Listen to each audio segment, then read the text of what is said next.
It's all happening. God.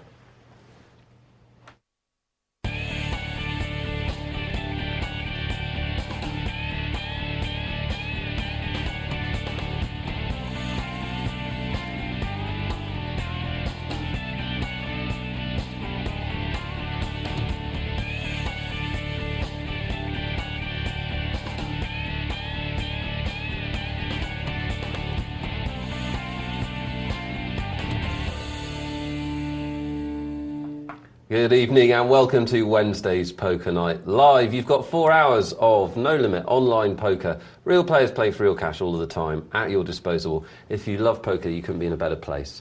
My name is Nick Wealthall and with me is Matt Broughton.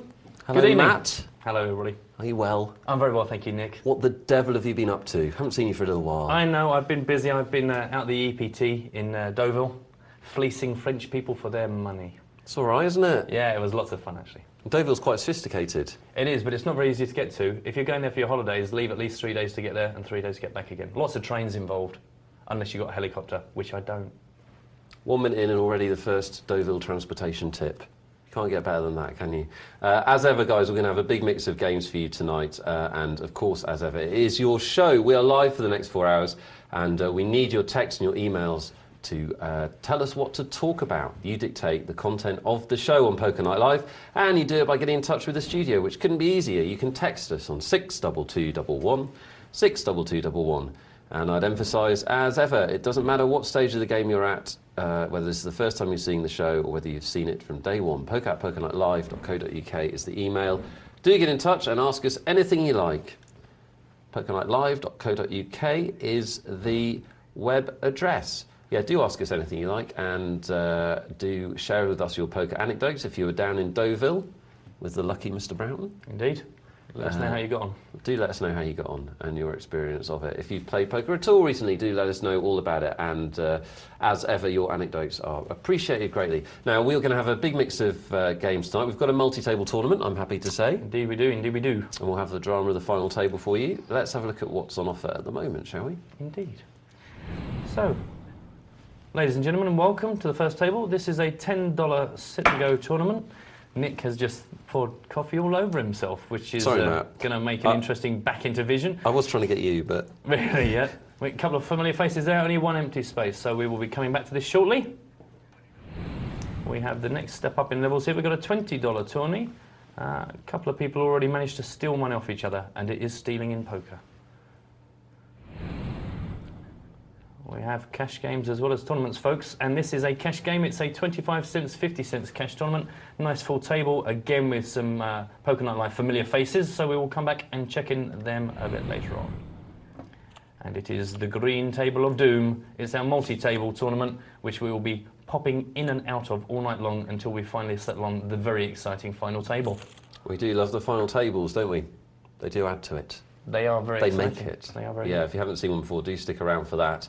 I've generated a small pool of lightly caffeinated liquid just here, which I hope will enhance the show. It's slowly roasted, Matt. Well, exactly. Not always a bad thing. It's always much better to get the flavour out by increasing the surface area, I find. Yeah, probably deal with that in a minute.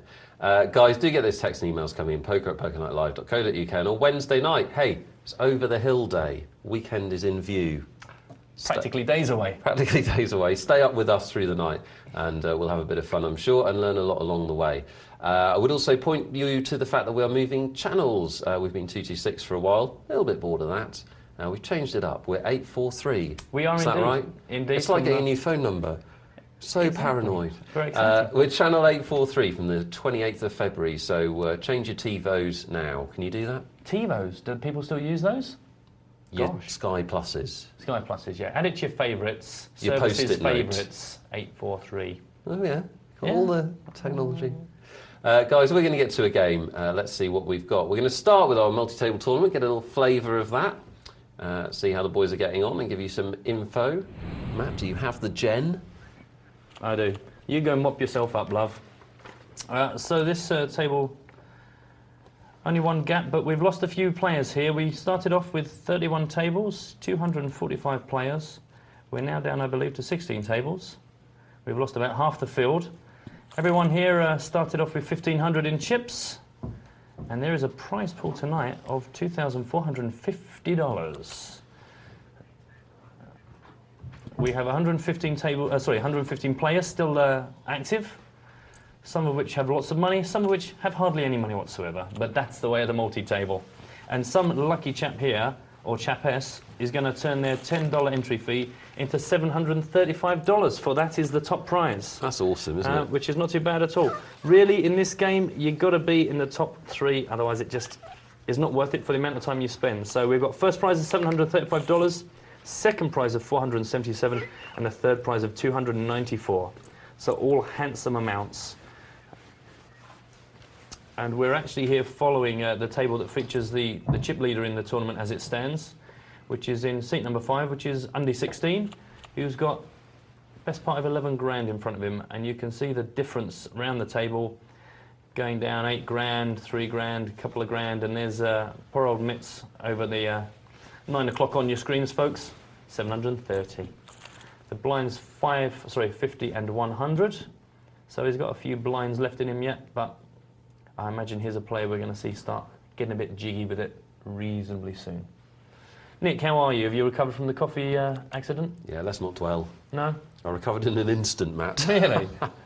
Nice. Do you see what I Don't did let there? it grind you down. No, let's not let it percolate through the whole show.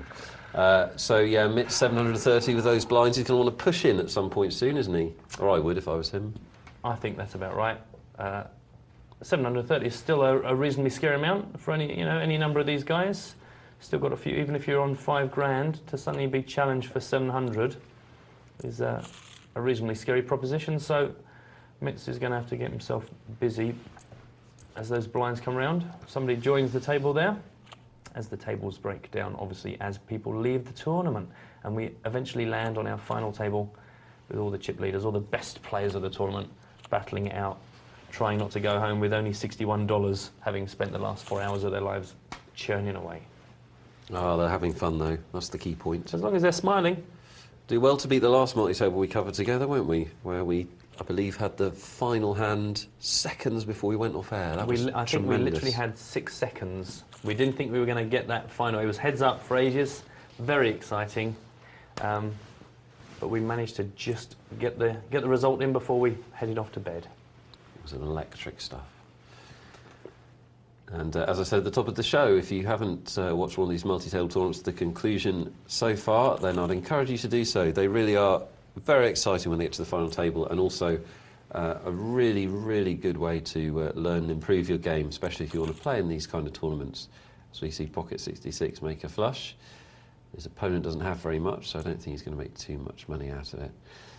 When you say he doesn't have very much, do you want to expand upon that? He's got a king. Got a king. He's got 2 pair, but everybody's got 2. I've got 2 pairs sitting here in the blimp. Exactly. High above the city, laughing at the normals. That's right. I like that term, actually, Nick. I'm enjoying that, the normals. The normals. The normals. Non-Poker Night Live watchers, we mean, of course. Exactly. People who don't have their channels tuned to the right setting. If you are playing in this multi-table, or you're playing in another multi-table tonight, or you love a multi-table, or maybe the Poker Night Live multi-table tournaments have inspired you to get involved in this area of poker, we'd love to hear from you. poker@pokernightlive.co.uk, especially if you've got any questions, anything's vexing you about playing in these tournaments. Did you play in any in Deauville? I didn't play in any well, there was only one. Well, let me start again. There were very few multi-table tournaments going on. Obviously, the main tournament itself was a kind of 4-day ordeal, which I wasn't fortunate enough to play in because I was out there in a reporter capacity, interviewing and covering the tournament. But as the days broke down and tables became free, they were very kind, and they fleeced us for more money in sit and goes, single tables, which is one of my specialities in inverted commas. I fancy myself fairly decent on those. And we did all right. We emptied some French people's wallets of their cumbersome euros. It's quite long days out there, sort of 12 to 14 hours of play every single day, and it's quite knackering. Yeah, everyone's really upset for you. It must have been awful. Yeah, South of France, poker. It was, Nick. It was a strange nightmare? Was it a ruddy nightmare? There's nowhere I'd rather not be than playing poker for 14 hours a day for a week. I'm making it sound grand. Obviously, it was a tremendous strain on me mentally and physically. Yes. But every little helps, I find. Mm. But interesting to play a bit of live game, because I've been a bit limited to the old internet recently, and I tell myself off for it because it is very enjoyable live, even against French people. And that's no slur upon the French. Well, it is. Well, it I mean, it came out of your mouth, but it Yeah. definitely was. What I really meant is it's not like there's much chit-chat with my language. Oh, really? Yeah, is that what I mean? Is whereas I normally advocate live games as being fantastic, you know, kind of experiences and lots of social chatter. Obviously, it was mostly French people clearly laughing at me or, you know, making comments about me in a language that I couldn't follow. So, no idea what they were saying about me. Well, I repaid them by taking their money. Especially one man who was crazy enough to go all in against me with a flush when I had a full house. You know, he'll be telling that le beat du bad for many a week to come, I'm sure. Le beat du bad. Effortless. Should we see? Look at that. Try to go out with a pair to a set. No one wants to do that, do they? No. But if you're experiencing any problems with your multi-table tournaments, or if you'd like to tell us any of your victorious results. Yeah, we like a success story. Are you making money out of multi-table tournaments? I'm very... Yes, I am. No, I'm not talking to you, Nick. Oh, right. I was talking to the audience. Uh-huh. I'm very curious to talk to people who are able to consistently make money out of multi-table tournaments, because talking to people more and more, it seems that the tournaments are no longer a source of income for many of the professional players. Who do you talk to, seriously? I talk to guys that play online for sort of 5 hours a day and make lots of money a week, and I'm quite jealous of them. But none of these guys Why can't are they playing make money out of multi-table tournaments?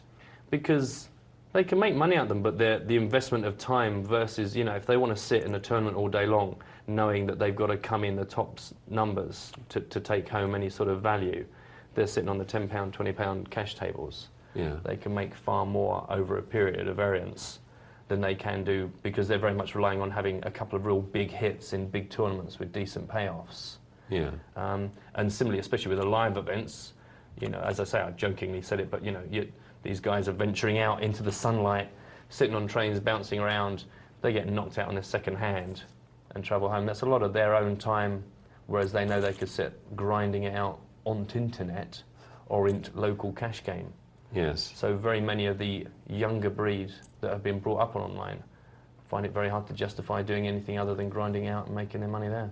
It's not going to make them a celebrity, though, is it? That doesn't Sitting seem in to their trouble bedroom, them.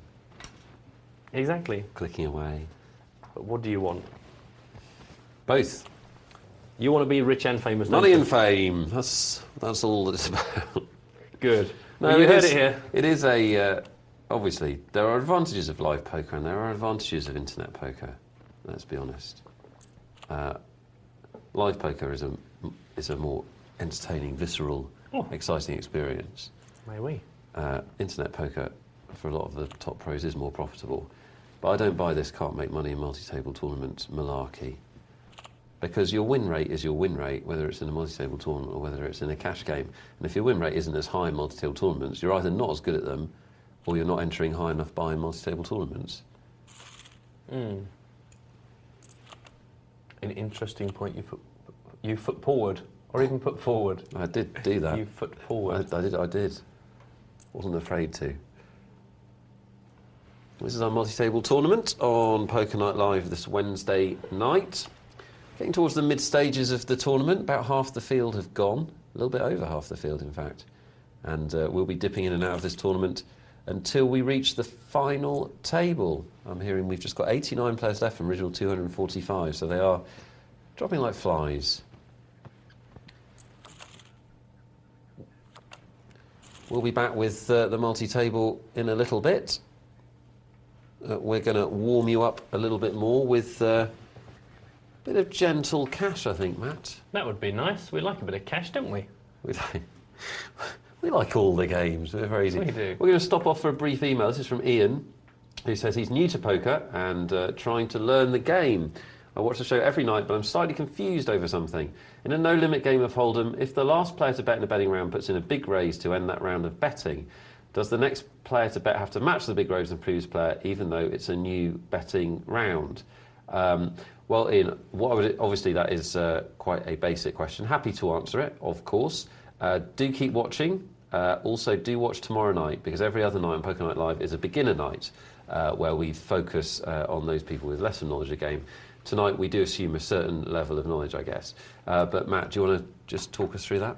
Yeah, very simply, the way to always address where you are in the round is there has to be no raise. From the last person that made a big bet, everyone that's still active in the hand has to have matched that bet. So the easiest thing I would say to anyone beginning is to just look around the table behind you and see if somebody around the table has made a bet of 20 and it's got all the way around, is that betting round doesn't end until everyone has either folded out or made a matching bet of 20 or has raised it up, at which point that's gone to 40, and it has to always get right round to the last person that bet, and everyone needs to have an equal amount in front of them. So whoever's making the biggest bet, everyone has to match that bet or get out of the game for the game to continue. I think that kind of answers what you're saying. Is that wrong? That's great. Oh, okay. No worries. It went very quiet over in the Nick zone. What? I thought, oh. I was just letting it sink in. Oh, that's good. Yeah, the betting must be equalised. That's the basic principle, isn't it? And also, the only caveat to add is that figure can be nothing if everybody checks, which is to refuse the option to bet, and that goes all the way around once, then that is the end of the betting round as well. Absolutely. That's the other possibility. Do keep the questions coming in. We've already talked about online versus live. We've already talked about multi-table tournaments. And basic question as well. So anything you like, guys, is good here. Remember, as I said, you decide what we talk about, and we will get through as many of your questions and queries as we can while we're on the air tonight. Text in 62211 or email poker@pokernightlive.co.uk, and we will get to your query if we can. We're going to go to a cash game, as we said. Indeed we are. Let's take a little looky through the blue window. It always is the blue window, I find. Oh, shh. 50 cent, $1. It's a 50 cent $1 table. That's all right then, isn't it? Is this All right for some, certainly. anyone that's got the bankroll to play at this level? Good luck to them. One of our regulars, Johan Harren, is sitting pretty with 3 5s, a set of 5s, and I think we'll see him raise here because there's 2 flush draws on board. It's a big bet. And Abasak is not getting the correct odds to make this call, but that may not stop him. Some people just love a chase, don't they? The thrill of the chase. Thrill of the chase. Albasek makes the correct move there. So 50 cent $1 cash game. The players can put down up to $100 when they sit down, or as little as 10, I think. Correct. I never know the minimums. Yep. A little as 10, and that may not sound like a huge amount of money. It may sound like a lot of money. I don't know where you're coming from, but you can win or lose a few £100 in pretty short order. So you do need to be comfortable with what you're staking. And just in case you haven't watched the show before, these are real players, and the numbers underneath their names are the amount of cash they have access to at the table at the moment. So Johan Harren has $117.65 at his disposal, and we're playing no limit Texas Hold'em, so he can bet any amount of that at any one time. We only bring you no limit here on Poker Night Live because it is the most exciting form of poker to watch. And Gianni Melo with the jacks and a bit of position is going to have a bet. Emu calls. Emu. Good name. He's hit himself top pair. Not the worst position to be in with top pair and a nuts draw on the diamonds. The green diamonds of Poker Night Live. He's not hit his flush, but not going to be a problem because the ace is there. You don't like the green diamonds? Is that what you... I don't mind the green diamonds. Bit of a 2-colour man. No, I love it. I love the 4-colour. I was very upset. I complained any other day to a news site I went and looked at. Didn't have the option. Oh, really? Couldn't put on the 4 colours. That's quite unusual. And the makers of the game didn't seem too troubled by this. I was like, well, everyone else does. We do it here on Poker Night Live. Why wouldn't you? Have you been anywhere where they've used a 4-colour deck in live play? No. Because I haven't. No. And I'm amazed they haven't started to appear yet, really. Well, I'm sure because they are used so... I mean, the majority of internet games. And I'm sure they will have researchers, because as I understand it, there was some big attempt, probably some years ago now, as in about 10 years ago or something, which is quite a long time if you're a young person, but not very long if you're quite old. Just so I'd add that in brackets. Yeah. Yes, they did attempt. Mad Mike Caro was a very great advocate of trying to get the 4-colour deck into live games, and apparently they were just sniffed at and no one really went for it. But I think the difference is that obviously today so many people have been brought up and learnt the game of poker playing the online tables such as the ones you're viewing now. It just saves silly mistakes, and everyone has, if they've been playing long enough, they all have some little story about just misreading the hand, having a look down, thinking they got ace-10 suited and it's not, it's spades and clubs. I wouldn't be surprised that if somebody tried to reintroduce it today, it would be better received. Yeah, I read an opinion by Mason Malmuth, the American poker writer, as to why they were a bad idea. And I'm going to try and find it during the show, because I can't remember for the life of me why he said they were a bad idea. And I can't think why they would be. So I'll try and get that for you. Yeah. It's not the best story I've ever told, is it? But no, it wasn't really a story. It was like it was a tribute to a story that once you might have told. Don't make it worse. Okay. Well, perhaps we could put the shout out to our viewers. That do any of you, can any of you think of a good reason why you wouldn't want the 4-colour deck? Is there a reason that you hate them, or that you think they would change the game or give someone an advantage? Or do you use them? Yeah. Have you found any? Have you been on some obscure eBay seller who was taken to 4-colour decks? I went recently to a casino show at Earls Court and saw lots and lots and lots of card suppliers and various companies, and not one of them did indeed indulge me in the 4-colour deck. Oh, really? We lost another player here on our cash table. Seats open if anyone wants to come and join in the fun. Sit down with a tenner, sit down with a ton. The choice is yours. Practicing for your role as the shill in Guys and Dolls, probably.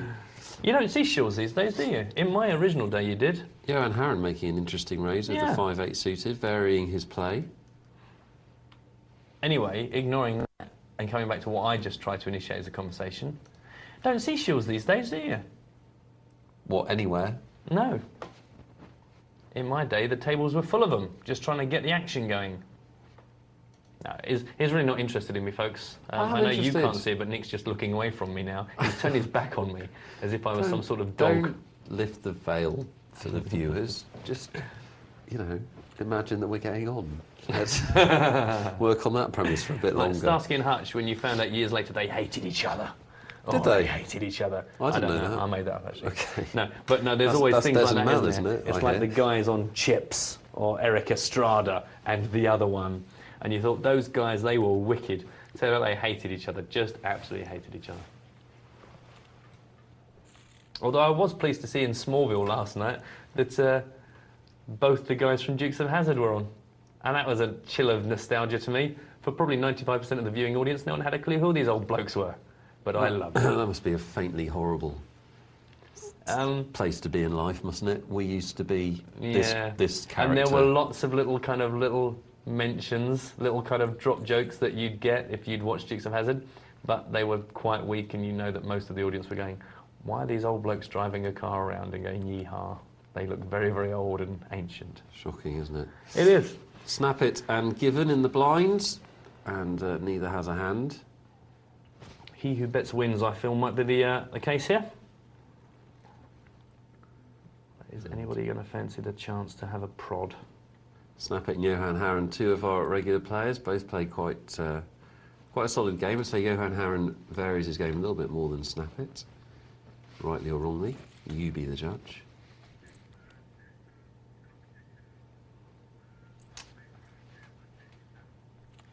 Pair of eights, an old friend of mine. Not seen them for a while. You'll be glad to hear, Nick. Really? Yeah, not had them pay me a visit. Given opts to do one of two things you can do in early position with a hand like that. Well, I think go crazy, I think that's the wrong thing to do, isn't it? What, to limp in first? To limp in without a raise, because he's actually got quite a good flop, to be fair, and now he can bet. That's not too bad. I say the wrong. There's no right and wrong, is it? It would be my least preferred option in that situation.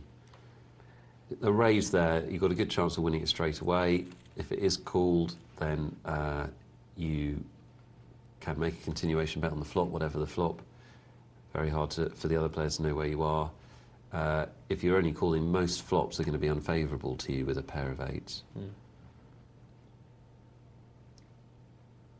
Johan chucks in 16. I think that's called being outplayed. Oh, oui, monsieur. See that? See how I picked it up? I can't help myself. No, you've gone native. Yeah, oui. That was good play by Johan Harren, very strong play. As soon as he saw the check on the turn, he thought that's a bit of weakness. I'll have this pot away, young lad. Exactly, and that's quite often a nice little sign to look for. People make a move, and then they make a move, and then they sort of stop betting altogether, and it's flags waving in the air saying, "No, I thought I could get rid of you by just betting, and now I've realised it's getting expensive, so I'm going to slow down." Bang! Smack them in the chops. Take it down. Pair of 7s, marginally worse than 8s. You're on fire. I am, aren't I? So 8s in a cash game, early position. Rat Blue wants to raise with them. Cincinnati Kid, in capital letters, he's shouting his name. I think I would raise at this table with 8s in that position, in any position, if nobody else had bet, because it's quite a tight table. If watching closely, and he's managed to flop a set, which is always nice. On another table with people that are raising a lot, I would probably pass the 8s in early position.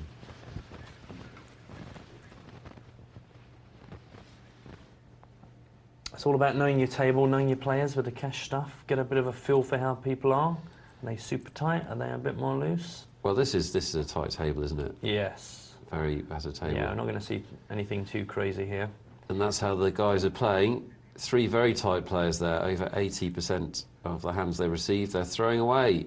And Snap It and Johan Harren are there together on 68%, which is less tight. That's actually quite loose for Snappy. He must have been having some hands, so he usually plays a bit tighter than that. I think you'll see that figure go up throughout the evening.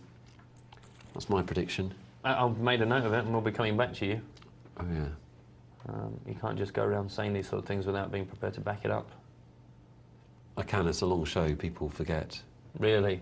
Oh, that's handy. Or I have, since starting doing the show, believed that they forget. If they don't, we're in trouble. I wonder, Nick, if I might draw your attention to the Lonely Hearts competition, which anyone who's a regular visitor to the Poker Night Live website will find in the competition section a little chance to get involved. And there's a lovely trip to Vegas on offer, Nick. Yes, there is. I know that you're very excited about this, and I'm sure I can't enter. I'm sure why would I be? You're going to be trying to write quirky poker player Lonely Hearts entries. Now, what I'm going to do is I'm going to write an entry to the competition and get my mum to mail it in, because... Well, exactly. So anyone fancies themselves as a bit good on the words, have a go. Albert Sachs got pocket rockets. See how much he raises up by. Raise it to 4. Slightly bigger raise than we've seen most people taking a raise to. Rat Blue, more than delighted to see not a single club hit.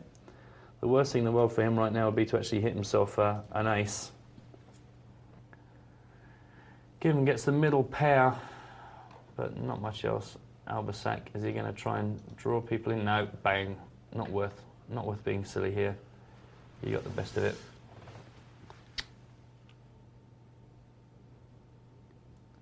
Given doesn't have a call here, but he wants to think about it before he throws them away. That's fine.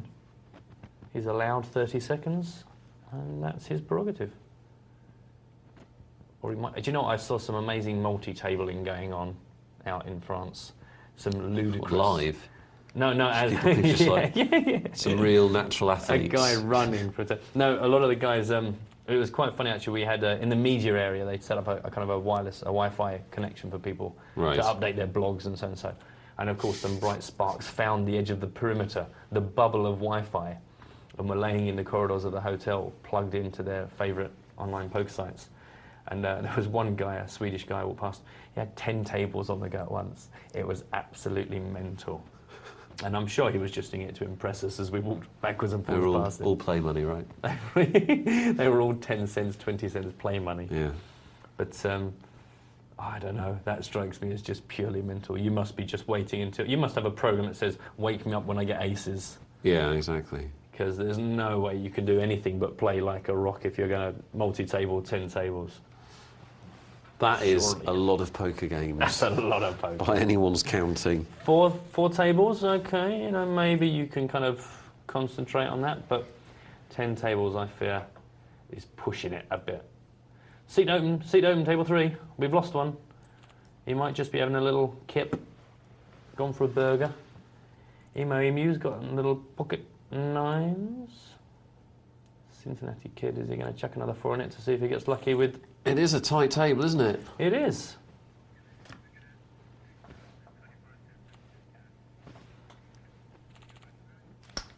Very few hands actually going to the river. We see a lot of one raise and take it hands, and that's why I pulled the plug.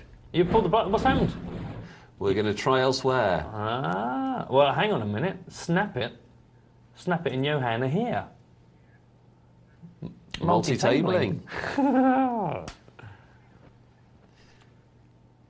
And we hear Johan Harron is also playing our $20 tournament at the moment. That crazy kid. Maybe he's one of these 10-table guys. Maybe it was Johan Harron you saw in Deauville. Do you think? Could have been. I should have stopped and said hello. I think we've always... You should have done that anyway. I'd like to see somebody hold a conversation while playing 10 tables. That would be impressive. Yeah. So a new table and a new cast of characters.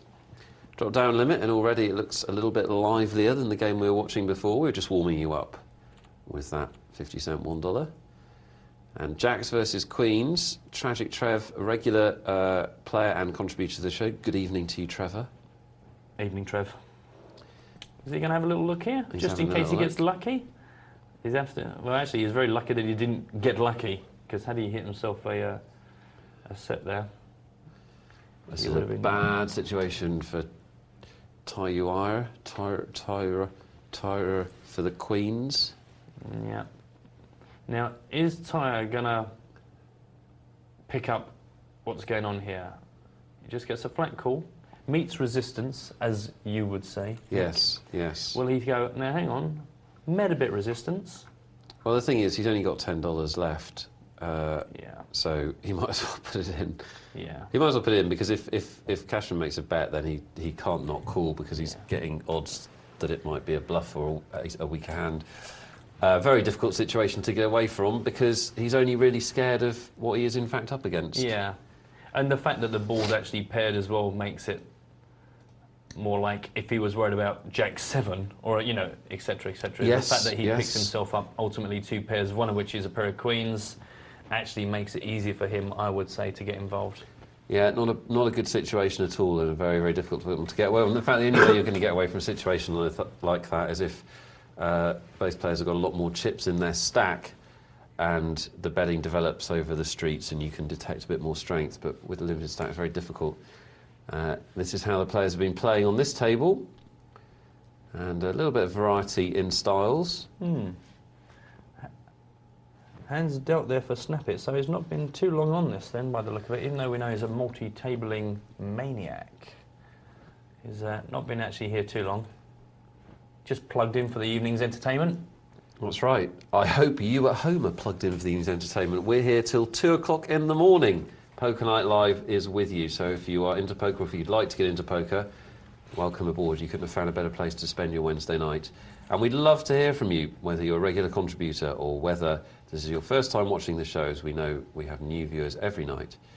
We would love to hear from you. Couldn't be easier to get in touch and ask us anything you like about poker, or just say hi. Or give a shout out to a loved one. Do you take requests? We do, like, 1 or 2 shout-outs a night is fine. So if you get them in early, you stand a chance. All right, you've heard him there, folks. If you want to hear Nick Wealthall, if you want to hear his voice say your name... Then seek help. Maybe you want to record it and put it on your voicemail. Yeah. You know, maybe Nick could go, hi, you've reached Steve's So I'm trying to encourage them to email, and what you're doing right now is making them feel ill. No, I think you'll find that some people probably like that idea, Nick. Oh, yeah? They go, do you know what? Well, if you want to do that, or more likely, if you'd like to get a question asked us about poker, it can be easier to get in touch. Just text or email the studio. You can text us on 62211, 62211, or you can email us poker@pokernightlive.co.uk. Poker@pokernightlive.co.uk. We'll be taking some of your emails in about 10-15 minutes, so get them in now and get them answered in double quick time. In the meantime, we're watching a 25-cent, 50-cent cash game, so our players can put down $50 initially, minimum of $5, I suspect. I think once again your maths has led you to the correct conclusion. I'm starting to figure it out. Good. I'll get there. Only been on the show for 5 months, you can't expect. I still can't Actually, break up. it's longer than that, oh dear. I can't break up the 50%, 30%, 20%. No, don't worry about that. Nobody can. No, good. I always know what the first prize is, but I leave it. I believe Dr. Tom can do that. Well, he's very clever, isn't he? Terribly clever, yes. Yeah. He's got one of those calculator watches as well. That's the secret. That's it. That's where he does it. We're almost 1 year old, for those of you that have been watching the show for a while. Actually, if you've been with us for a full year, it'd be nice to hear from you tonight. But we are, I don't think anyone's quite sure of the exact date that we went on air, curiously. But it was late February, early March last year, Poker Night Live. And so we are 1 year old, broadcasting to you almost every night since. I believe so, yeah. Apart from Pretty Christmas. exciting. I think Christmas a couple of days took off. You know, seemed only fair. Still put out a tape show. Exactly. Although actually, I did read that I think I mentioned this before, the figures for online gambling went up during Christmas and Boxing Day compared to any other 2 days. It's what the baby Jesus would have wanted, isn't it? Yeah. Well, it's a religion, isn't it, of its own, poker. There you go.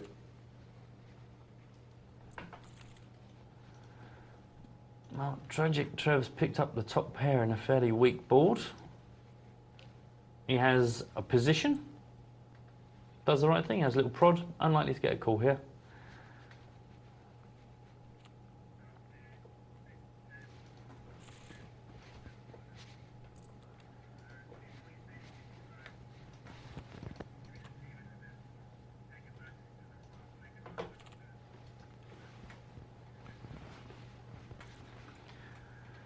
Some weak aces gonna crash into each other here. Cashman wondering whether 150 is worth it to see if he improves. Picks up his pair, picks up a straight draw. The hearts don't come into play, that's of no use to him.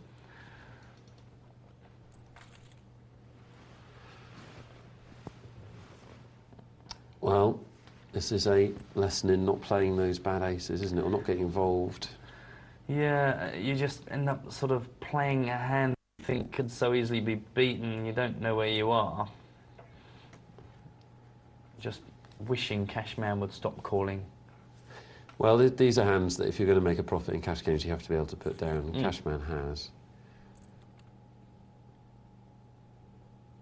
Perhaps they should have both put down their hands. Both too weak to continue. Put the hands down and step away from the table. Yeah, exactly. Ace King. Bangs it up to $2. No callers, takes the blinds. Fair enough. Tin Jack for Cashman on the button. Comes in for the minimum. But no, says Tragic Trev. See, I like that play. Yeah, that's good for me.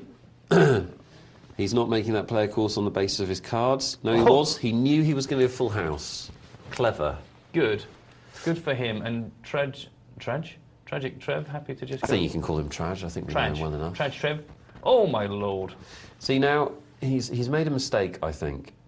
I hate to say this. Do you think he's going to get paid off for $51.95? Trevor, I'm sure you're watching. You should really have bet that flop and that turn, because I understand you flopped a big hand and you want to get paid, but you've got to remember how it looks to the other players, and your pre-flop raise could indicate all manner of things. Could indicate a hand like Ace-King, could indicate that you were just trying to steal the limp and the big blind, which actually you were trying to do. It's a move that I like, based on your position and the situation, not on your cards. And you want to maintain that. And checking after raising pre-flop looks odd, looks suspicious. The other point is that the player you're up against either has something or something that can be improved, or he doesn't. And slow playing in that case isn't going to change that fact. So I would normally, you don't always do anything in poker, but normally I think betting out on the river and Yeah, the flop and the turn is the thing to do. Because as you say, he's either got a hand that is likely to continue with, or he isn't. So even if you bet straight after the flop, if he folds, chances are he's going to fold at any stage in that hand, even if it develops. So you're unlikely to do much more than win what's already in the pot, unless you're fortunate enough that he's made a hand and you're going to get a bit of action for your trouble. But Tragic is a solid guy. Maybe you'd like to tell us. I'm sure he'll be on to you very shortly, Nick, with a full and detailed explanation of what was going through his mind. There's a good chance of that. He regularly contributes to the show, and we like to hear from him. Probably one of those situations where you're so excited, you've made a move based on, regardless of your cards, and then suddenly your cards have made you a full house. Yeah. That is going to get you a bit unnecessary, isn't it? Unnecessary. Yeah. Yeah. In the excitability stakes. Jumping up and down, as it were. Eyes to Fear got the best of it right up until that point, when Spencer Boy's very pleased to see an 8 come and complete his straight. It's his miracle card. And Eyes to Fear, they're making one of those really odd bets we see on the river sometimes on Poker Night Live, where there's no mileage in that bet, really. No. And there's certainly no mileage in that call. Call's worse, actually, because, I don't know, I don't like either, really. Oh, if you've got nothing good to say... And again, well, my point is, again, and maybe this will be a theme tonight, it certainly happens a lot on Poker Night Live, players not betting their hands early enough in the streets. Yeah. You need to make bets on the flop and the turn if you think you've got the best hand, for two reasons. One, you've got the best hand, and that's the time you want to be investing money in poker. And two, you don't want players to... Well, there's three reasons, actually. Spanish Inquisition. Two, you don't want players to be drawing... If you're ahead, you don't want players to be drawing at you and trying to improve their hand for free. And three, players are much more likely to pay you off when they can still improve their hand. Yep. They're much less likely to pay you off on the river when they know they've got what they've got. Yeah. You know, if Spencer Boy wants to play his inside straight, that's great.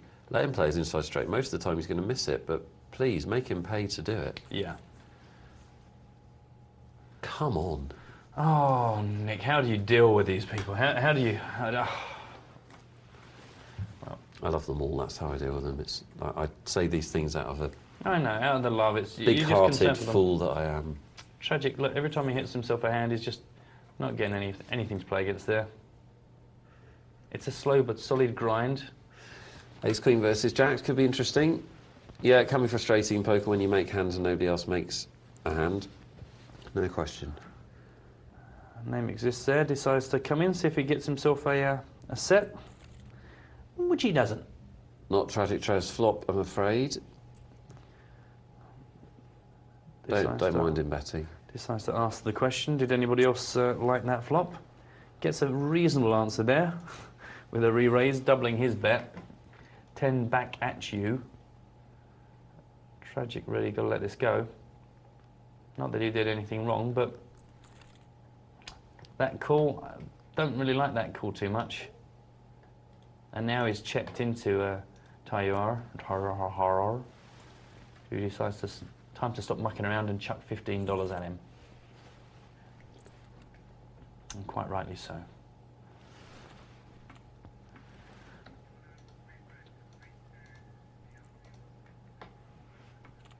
Pocket Cowboys for Johan.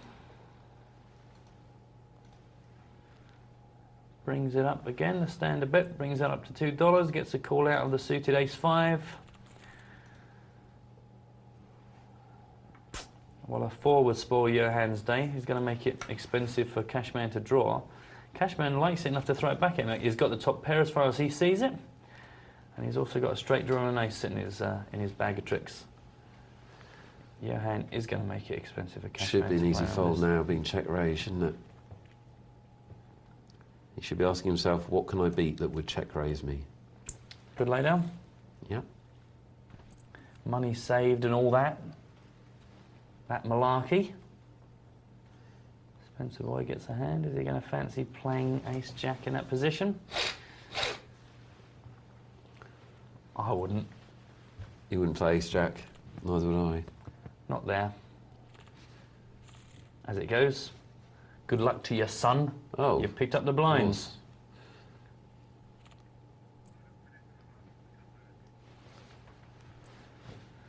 Tragic Trev going to have a little limp in here. Spencer Boyer, can't imagine they're going to raise it up from here. But who knows the inner workings of the poker player's mind. Sorry, I went a bit Paul McKenna on you there. It's all right. You won't get me to quit smoking. You don't smoke, Nick? Oh, yeah. Bang, $2, says Trev. Yeah, that should be enough. Yeah. None of those hands even worth playing around with there. Tragic's got to pick himself up. He's dropped a few dollars since we joined him. But the cash games are a long old grind often. You've got to take the rough with the smooth, the ups with the downs, the dings with the dongs.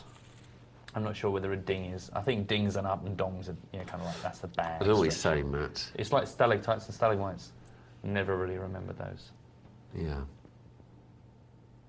It's not like that at all, is it, really? No, not really. Cash games, you do need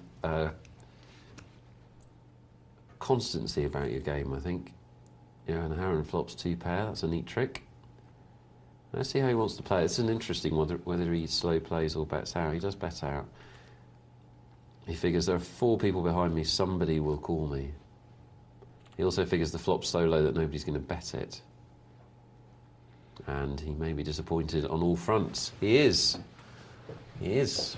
Well, like you say, it's one of those flops where it only takes another club to come down or something else to make the straight seem even more feasible. So he doesn't want to give away a free draw. Free card, should I say. Ace Queen for Tragic Trev.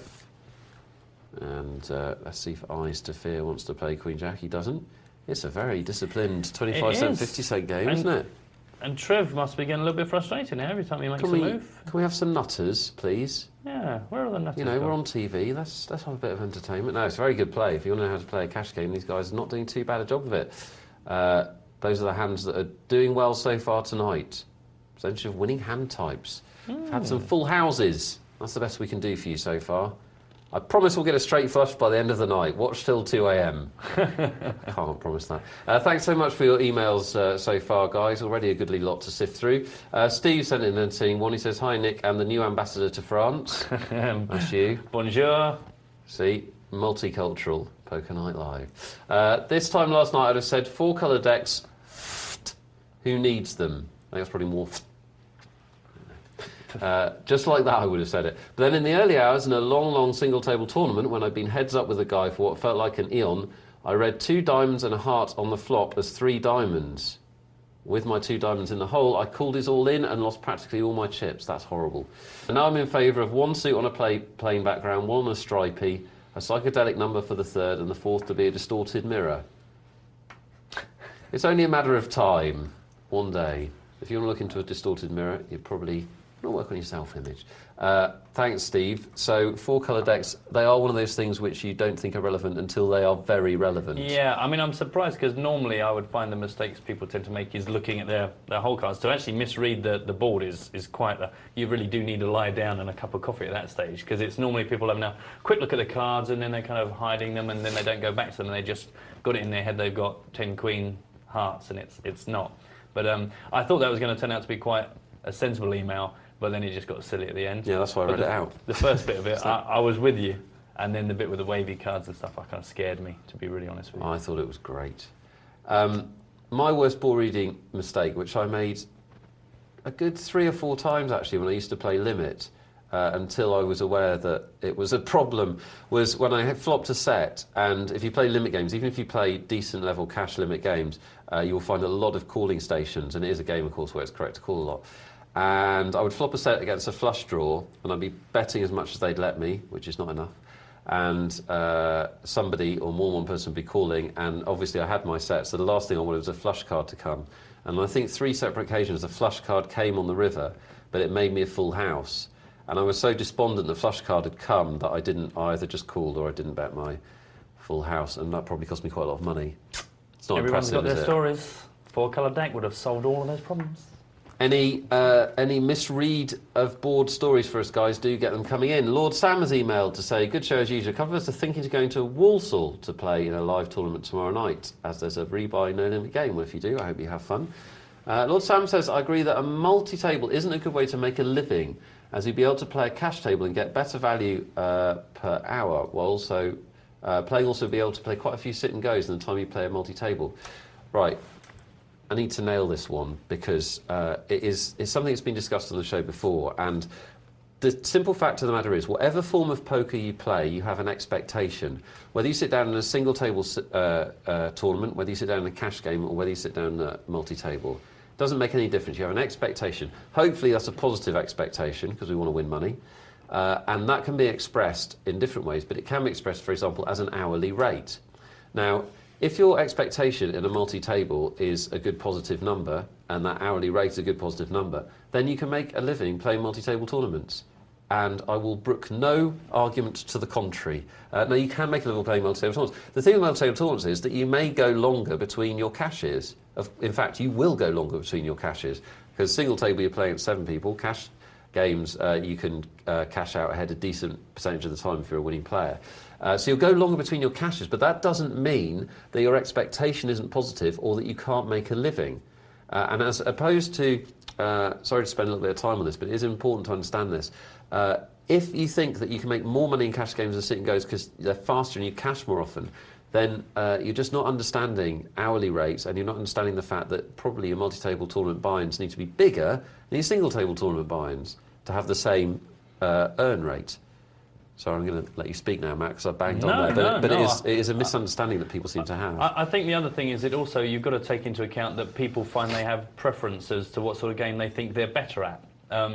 So that's another part of some of the conversations I was referring to where people are saying, you know, tournaments aren't the place that I go if I want to make money. That's probably also down to the fact that tournaments, you know, you go in on a hand where you're getting the odds to call, and you're going to bang into bad beats. And of course the difference with tournaments is that if you get cracked and you get knocked out, that's the end of the game. Whereas in a cash game, you can write that off as a bad beat, bad situation, you rebuy and you sit down and you continue for another bunch of hours and you can buy it back. So I think that's another part of the mentality, that if you're playing poker long enough, that you've been cracked enough times, that you don't let it bring you down. You know that's part of the game you're playing. If you're going to play tournaments, it's going to happen to you. But I think maybe that's why some people are preferring cash as a way to make a living if they're playing online or live. That's absolutely fine. I've got no problem with that at all, but that is a different point. Mm-hmm. That is a preference for a different game, or that means you're better at a cash game, or you're better at, or whatever, or you know, just emotionally you prefer to cash out more often.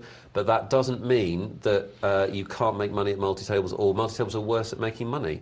True. It depends on your individual preference, but the maths remains the same. Do get your thoughts on that coming in. If you agree or disagree with me or Matt, poker@pokernightlivec.co.uk is the way to do it. We're going to be back very soon.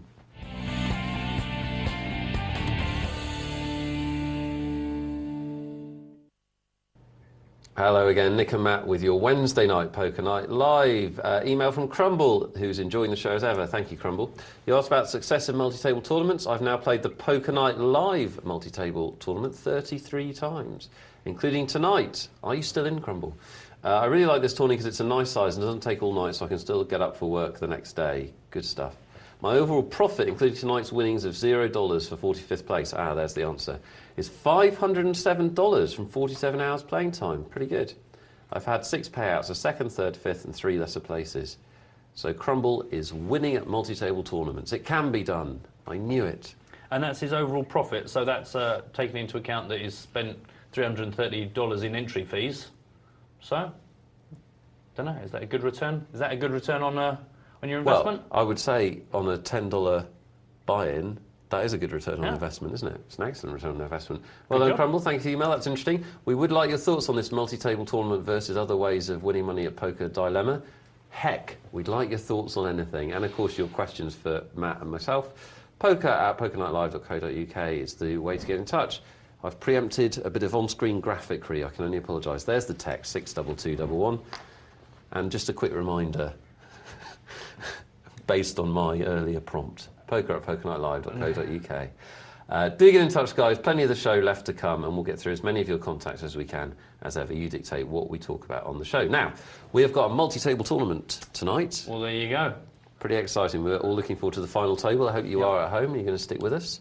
What stage are we at, Matt? Do you know? Well, we are down to the last 27 players, so we're pretty advanced stage. Not Near too the long business till end. the last table forms. Cool. Let's check in, yeah? Well, let's go take a look now. See how the boys are getting on. Yeah.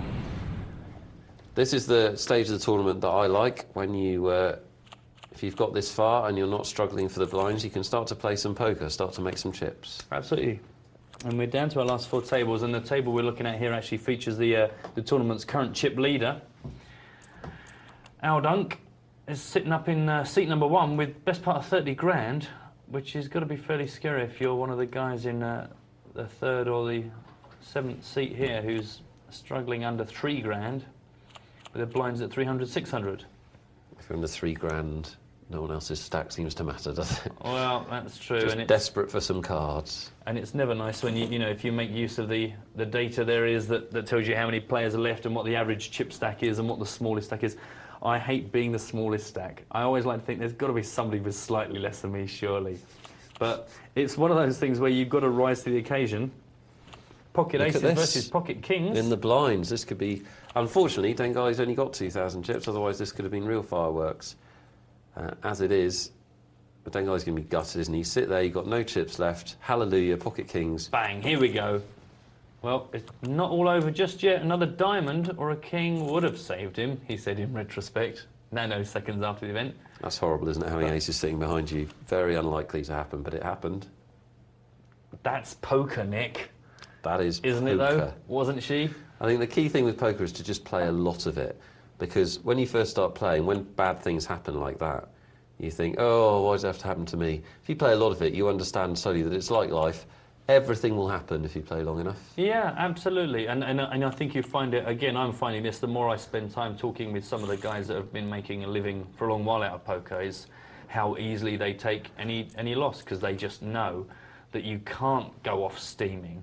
I had this fantastic chat with Greg Raymer out at Deauville, you know, and he'd spent 2 days doing lots of promotional work and walking around doing lots of interviews. He lasted exactly 3.5 minutes into the day. He folded his first hand. The second hand he went all in with 10 queen after having hit the top pair. Ran into a guy who had pocket rockets as his second hand of the game. And he just went out. In the main event? Yeah. €4,000 buy-in. That's a big mystery, isn't it? Sat down. Crikey. Bang, yeah. He made a raise and he got called, and then he hit the top pair. He made another bet, got raised, went in over the top of it all in. The guy called him, and he looked almost embarrassed. He was shaking. I'm not surprised. As he showed his pocket rockets, but... I think that sounds like a case of somebody that isn't in the zone when they sat down. No, I don't think he was. He's doing all that PR. Exactly. He's chatting up the table was chatting up him, but he just wandered off, and we went out and sat down and had a chat, and somebody else walked past, and they he's a nice just... guy, isn't he? I've had a chat nice. to Greg. Very nice guy. I haven't played him, but from talking to him and from what I've read and what I've seen of his play, I think he's somebody with a real insight into the game. He actually used to, when I started learning, when the internet just started to flourish in poker terms, the 2+2 poker forums, which are a great place for poker knowledge, he was one of the most active posters. And so he won the World Series, and a lot of the outside world and some of the poker community described him as, you know, man from nowhere, internet qualifier. Yeah. Actually, if you'd been on the 2+2 forum for a while, you knew that he was anything but. He was a real thinker about the game. Well, he really he obviously he rates himself as a Hold'em player, but he really puts himself as a stud high-low and an Omaha high-low player. There you go. That's all right if you've won the World Championship at Hold'em. Exactly. But when I asked him why, he was saying, well, because that's the game that most people don't know how to play very well. You know, so again, being a money, you know, I'm trying to play this for a living. Oh, another pocket pair we're seeing here. Another pocket pair of aces. Should I be more specific? I try not to recommend Omaha High-Low on the show too much in case everyone goes and learns it. Well, but joking aside, it's a very profitable game because people misplay it. And it's a much more mathematical game, isn't it, as well, because of the information that's there for you. So, you know, it's like, well, that's where I go because that's where I find the worst players. Absolutely. And maybe again it reflects me. You know, earlier in the show, I spoke about having bumped into some sort of the younger generation of guys that are, you know, early 20s that are professional poker players online, and their propensity towards the cash games. you know, no limit hold'em, because that's what they've been brought up on. This new breed of player have no lack of wowee. Didn't like Top Honcho's call there. He made a small bet with the top pair and an inside straight draw, and Landerfer came over the top for all of his chips, and that's not the time to call. No, there's a lot of risk there, isn't there? Well, again, you've got to ask yourself, I'm calling this, it's for the whole tournament, what can I beat? Clearly he's got something, or he's making a complete bluff. Now, that's fine, but if for your place in the tournament you're relying on the other player making a complete bluff, you better have some really good evidence that that's the case. Absolutely. Because with top pair, not even the top kicker there, he couldn't really beat any legitimate hand. Lander hurt. That's how people go out for tournaments. Exactly. More than happy. And some big chip stacks on this table now. We've got a real two ends of the scale. 25 grand for Olis, 26.8. And then we've also got people scrabbling around on 3,000. In the muck. Well, they're not filth quite, diggers, they're bottom not, feeders. Easy. Well, 300, 600 on the blind. So still, again, we always say this, and it's always the thing to check yourself is don't allow yourself in tournaments to get down to a stage where you leave it too late to make a move. You know that as you become one of the shorter stacks in the tournament, you are getting to a stage where you either need to hit a really good run of hands, or you are going to be called upon to, in inverted commas, make a move. And the worst thing in the world is to wait until you have such a small amount of chips that actually it's not a threat. And you got Andy there. If Andy chooses to go up against Aldunk, the best he can challenge Aldunk for is 3,800. And taking into consideration that, you know, when you're calculating the pots, another part of the risk and reward calculation is, well, actually, here I can be taking another guy out of the tournament and absorbing his chips. So that makes a call even more attractive if you're convincing yourself that a call should be made against a small stack, is the possibility of knocking those guys out and taking yourself up one step in the tournament. Yeah, I think you've got to be careful bringing that into play until very late in the day. Where the money makes a difference, yeah. Yeah. But yeah, you're right, that is a consideration. And I think it's actually, you were talking about, you know, Johnny Chan, one of his points in these is not to be going up against the large, big stacks. And actually, Andy's going to find it hard finding anybody that isn't a big stack compared to him. Yeah, I mean, Johnny Chan's point was that stack size is the most important consideration when you reach the final stages of a multi-table. More important than cards, more important than position. You want to put pressure on people that you can bust, and you don't want to... Well, the pair of threes is good enough, that. A lifeline for Andy's up, and you don't want to go up against people that can break you unless you absolutely have to, or you've definitely got the goods. Well, here we said Andy was going to need to either get a good run of cards. He got lucky there that his three was strong enough to hold up against Aldunk. And ace-king, is he going to push it all in here, try and keep momentum going, see if he gets a call? I had a situation, just to give a bit of life to that concept, in a tournament in the Mirage a few years ago, and we were down to the last 5, and there were 2 big stacks, me and another guy, and 3 small stacks, and I flopped a straight, and as it transpired, the other big stack had flopped the nut straight. Wow. Which is a horrible situation, and for a couple of days afterwards I was really aggrieved, because I ended up going out. He just had me covered in chips. And then I realised that I'd actually made a mistake, because when he committed himself for all of his chips, I should have thrown my hand away, even though I had the second nut hand, because he was a very good player, he was an excellent player, he was a better player than me at the time, and he just wouldn't have made that move, because there were 3 other small stacks. Yeah. There was no chance he was bluffing me at all, and I hope today I'll be good enough to make that fold. Not an easy fold to make. But so many other factors come into play late in a multi-table tournament than your cards. Your position in the tournament, especially at the final table, as we'll see later on, your position in the tournament and the position of the stacks around you can make a what would seem like a insane decision in, say, a cash game, actually the right thing to do. But were you happy, Nick? Did you have a nice time while you were there? I had it was actually one of the better tournaments I've played until that. And that was part of the problem, actually. I was quite smug at the time, I think. Yeah, smugness is not good, is it? It doesn't help poker, you. it will come back and eat you up.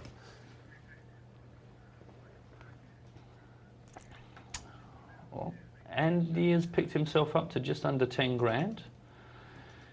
I don't think he's going to find Miss Imp do anything other than go all in here. Because jacks, you are... See, to straight call that, to make a flat call of the 1600 there with the jacks. You don't like it? You're not happy about it? I just think it would be nice to ask a question back of Andy to try and find it, because Andy's been on a bit of a roll, and I know it's easy for us in the blimp seeing his hands, but as Andy has been moving chips around, he's made a raise up. Well, I mean, Miss Imp has actually won a decent pot there, but the problem with the play is, as you sort of cited, is she has no idea where Andy is there. No. Andy could have aces, kings, queens, ace, king. It's impossible to know. And what Matt's saying is ask the question before the flop. Because also, jacks, there are a lot of flops that are unfavourable for jacks, right? Absolutely. I just think the thing is, in a situation like that, as Nick says, the problem with going into that situation is by flat calling, the flop comes down, you really don't know where you stand. To make a raise back, it might induce Andy to then go all in, and then you've got a decision to make. Do I want to go into a situation heads up, no more betting to come, and a pair of jacks is what's going to, represent me? But if he just flat calls, you've got to take him seriously. And if he folds out, he was just taking a chance, because we can see from the behaviour of his last few hands that he knows he's got to start making a move and improving. He's got himself up to 10 grand. But I just think the flat call with the jacks there is a bit risky, and you almost feel like the player there, Miss Imp, was totally reliant on her hand being the best, rather than being able to outplay her opponent. But she picks up some chips and the game moves on. So who are we to say that she doesn't know exactly what she's doing? We're the experts, Matt. Oh, God. Awful play. Brilliant and awful all at the same time. Just an opinion one way or the other. Brawlful. No one will contradict you. You're on telly. They so will. Thanks again for the emails, guys. Coming in thick and fast. I promise I will try and get through as many as I can tonight. Eamon has emailed in and says, hey guys, great show as usual. I've sent this situation in before but want your views. Well, this time you're going to get them, Eamon.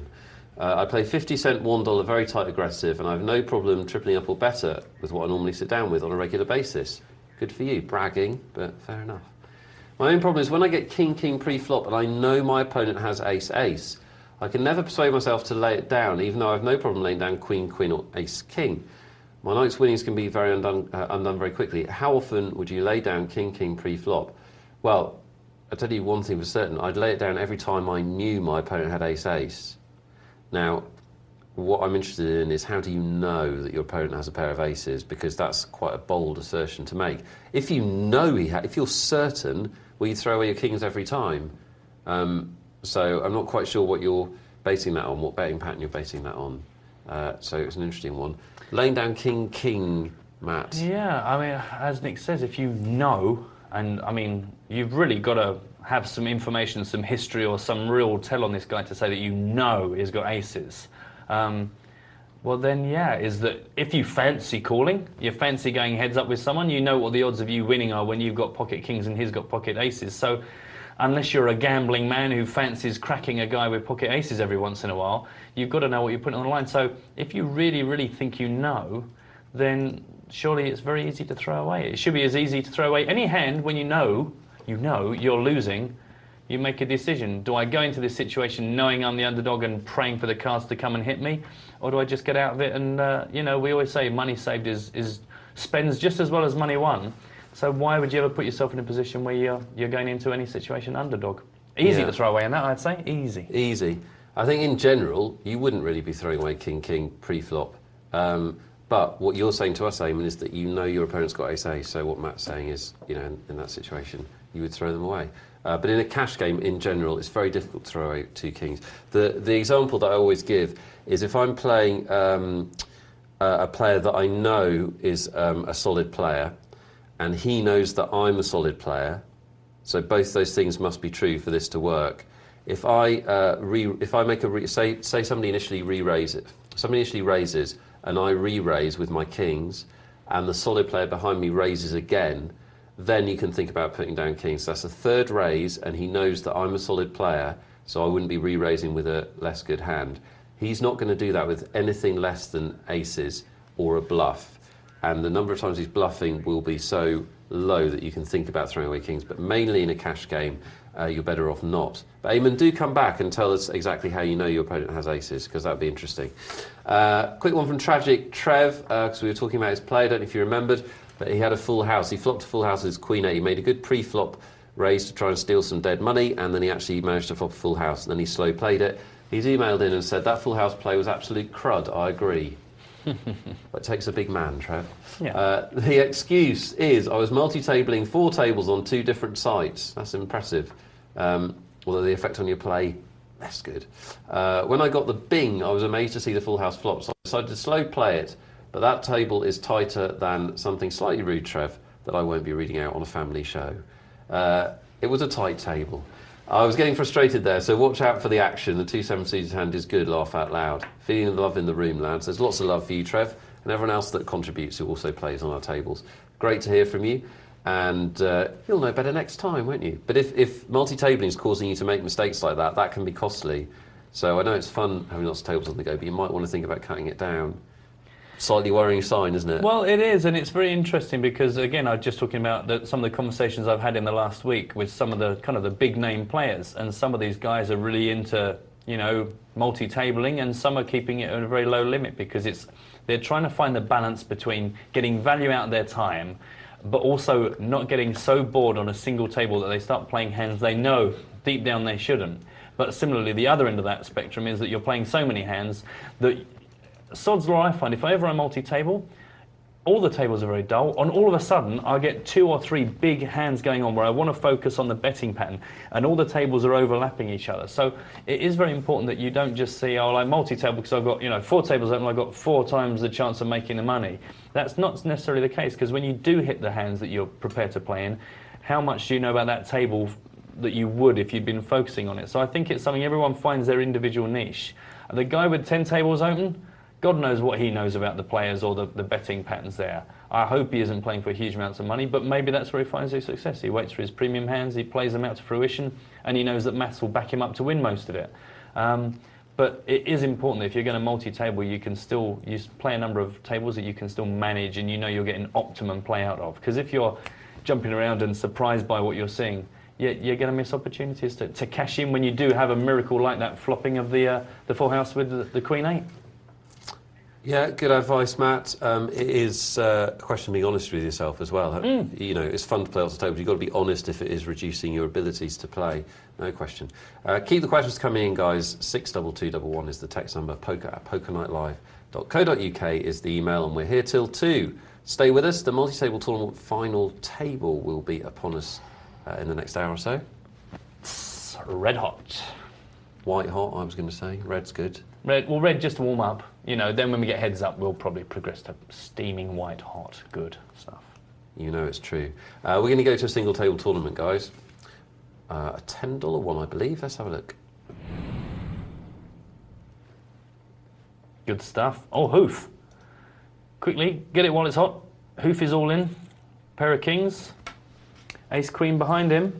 Well, nice to get a double through this early in the Good tournament. Lord, it's not the worst thing. That was another fantastic hand I did see, I think, on the second day. There were two day ones out in Deauville, and Barney Boatman, a very popular British player, sitting next to Martin Green, another very decent chap who finished 14th, in fact.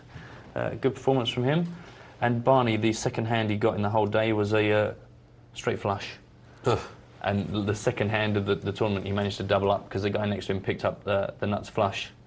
Thought, brilliant. Here I am. All the cameras are clicking. I am going to be famous. I'm taking down Barney Boatman 3 minutes into the first day, and with the nuts flush, and ran into a straight flush, and it was just lovely because Barney. At least he had a story. Exactly, he had a great story. But Barney just lovely because he is now financed. He's now picked himself a huge number of blinds. The levels moving very slowly on that tournament. It was kind of started at 2 in the afternoon, finished at 4 the following morning. So there's a lot of play in that first day. And there's nothing finer, is there, than just doubling up on your first hand against some maniac. When you get a nice hand, and here's Hoofy, the poker gods doth smile upon him. They shine their radiance upon his shoulders. Don't look at me like that, Nick. Weirdo. He's got a pair of kings, that's all I'm saying. Twice in 4 hands, 3 hands, something like that. This will be one for the statistics page. And as if pair of kings wasn't, wasn't good enough. Oh, go on then. Give me 3 of a kind. Not going to help him though, because Gan doesn't have anything. Has ace high. He might get 80 chips out of him. Yeah. No harm, but... Not even that. Well, Hoofy, one of our regular players and contributors, will be tough to keep out of the winning spot now, but it's no limit hold'em, and you can't win the tournament in the first couple of levels. You can lose it though. Enigma, another regular, gets himself none too shabby. So a lot of money is good for Mordil. Give it up. Got to be prepared to throw those hands away, haven't you? Those pocket pairs, those small pocket pairs. Got to be prepared to throw them away if you think that someone's coming at you. I know it's my boring sort of thing, but I always say if you're taking control of the betting, if you fancy raising up with a medium pair, fair dues. See if you can win it there and then. And if you get a call, you know you're up against the hand, and if you don't improve, then you've got to be prepared to let it go. But if somebody's just coming at you from the off, what sort of a flop do you want to see where you still think you're in a commanding position? It's just easy to let it go. Please do so. I urge you. Thanks very much. Well, interesting situation. Both players ace king. Nobody wanted to put in a bet. I was surprised that WSOP didn't bet the flop, having raised pre-flop. He's only got one opponent to scare off, and no real reason why he wouldn't try a bet there. Doublage of the blinds from Gan there. There you go. Fair dues. Your timing's right. No one's got a hand that they think's worth investing anymore. And give up the blinds. Hoofy. Smashing stuff. See, there's Hoofy. Watch Hoofy. He's a darn fine player, isn't he? All the things that we often advocate about, don't hang around on weak aces and hope to get lucky. Don't play cards just because they're suited. He generally shows all the little traits that we try and encourage. Yeah, and he's a very, very accomplished one-table tournament player, and I don't know if he's answered this question, but I've always been interested as to whether he plays at higher limits than the $20 tournaments that we usually see him in, because he's certainly got the game to play higher up. Maybe he's just comfortable. Oh, absolutely, and bankroll's a big consideration. You obviously don't want to play with money you're not comfortable with. But in terms of his play, he certainly could test the water in the 50 or 100 one tables, I think. High praise indeed, Mr. Nicholas. Well, not lightly given, Matt, I can tell you. Arise, Sir Hoofy. You've gone slightly medieval in the last 10 minutes. Is Yeah. there any Don't know. reason? Yeah, absolutely right. I think there's that thing about the poker gods. Got me all a bit Yeah, Narnia. you said that thing. Sorry? You said that thing. Yeah. Yeah, well, where did that come No, from? I don't know. I was just talking rubbish. No, it's fine. And before you know it, it was all a flagon of mead, sort of, etc. I know it's the wenches that you're... They're buxom, aren't they? Apparently. Always. Well, I see a lot of big starting hands in the last few hands. Oof. Aces for Magdalen, but... A simultaneous five-way fold there. Everyone had their auto-fold buttons checked. He's up against 2-3 offsuit. Not the sort of hand likely to go for 200 there.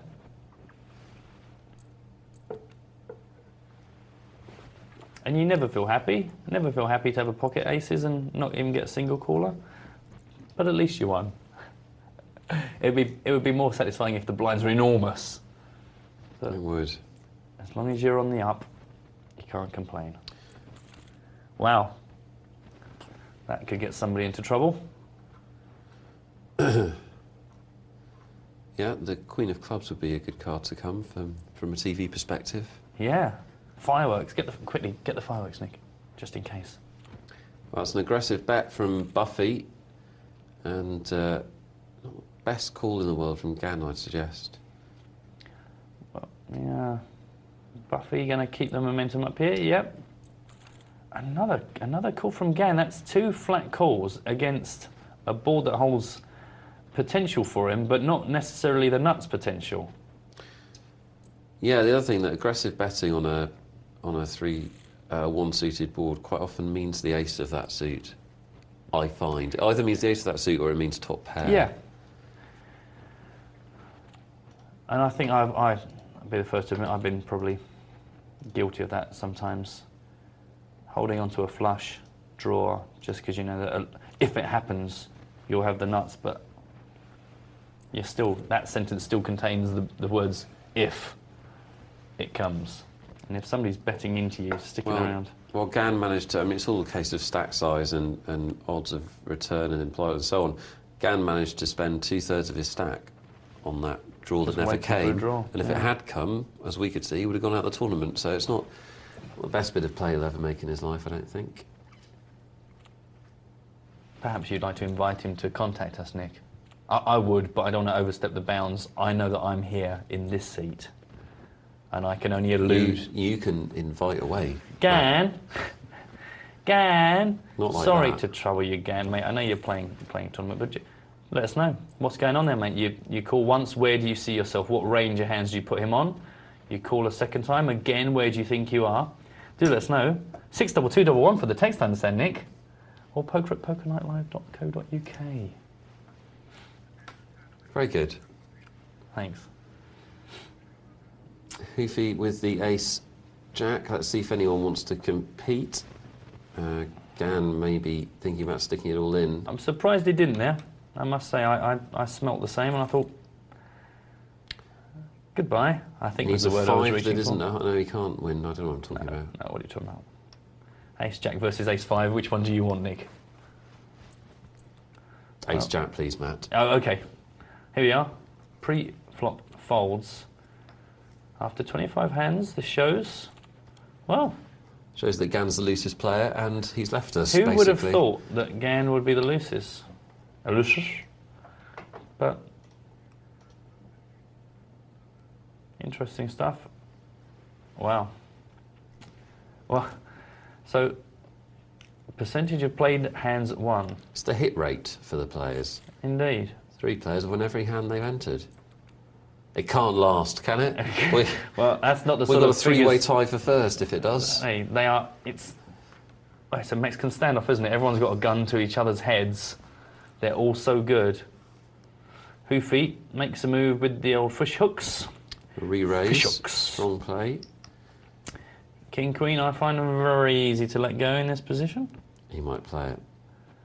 Well, it No, would be all of his chips. It's really a decision to throw it away or go all in with that. King Queen in No Limit Hold'em is a weak hand. It's a stinker that has punished me time and time again. Well, experienced cash game players in No Limit Hold'em would describe King Queen as almost rags. Mm.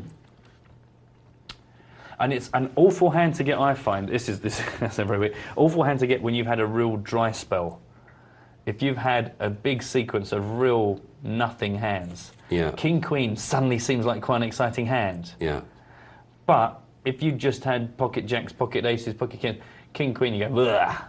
But I think it's one of those hands where it's very easy to find somebody who's had a dry spell, get King Queen, and suddenly get very excited about it. But again, so easily beaten and so easy to throw too much money at it. State of mind. You've got to be in the Zen place. I don't want to get all Casper on you, but you know, you got to be calm. Calm like something calm. You have, definitely. It's the only way to play. Tens versus Ace King. We're certainly seeing enough big starting hands at this one-table tournament. It's where the action's at.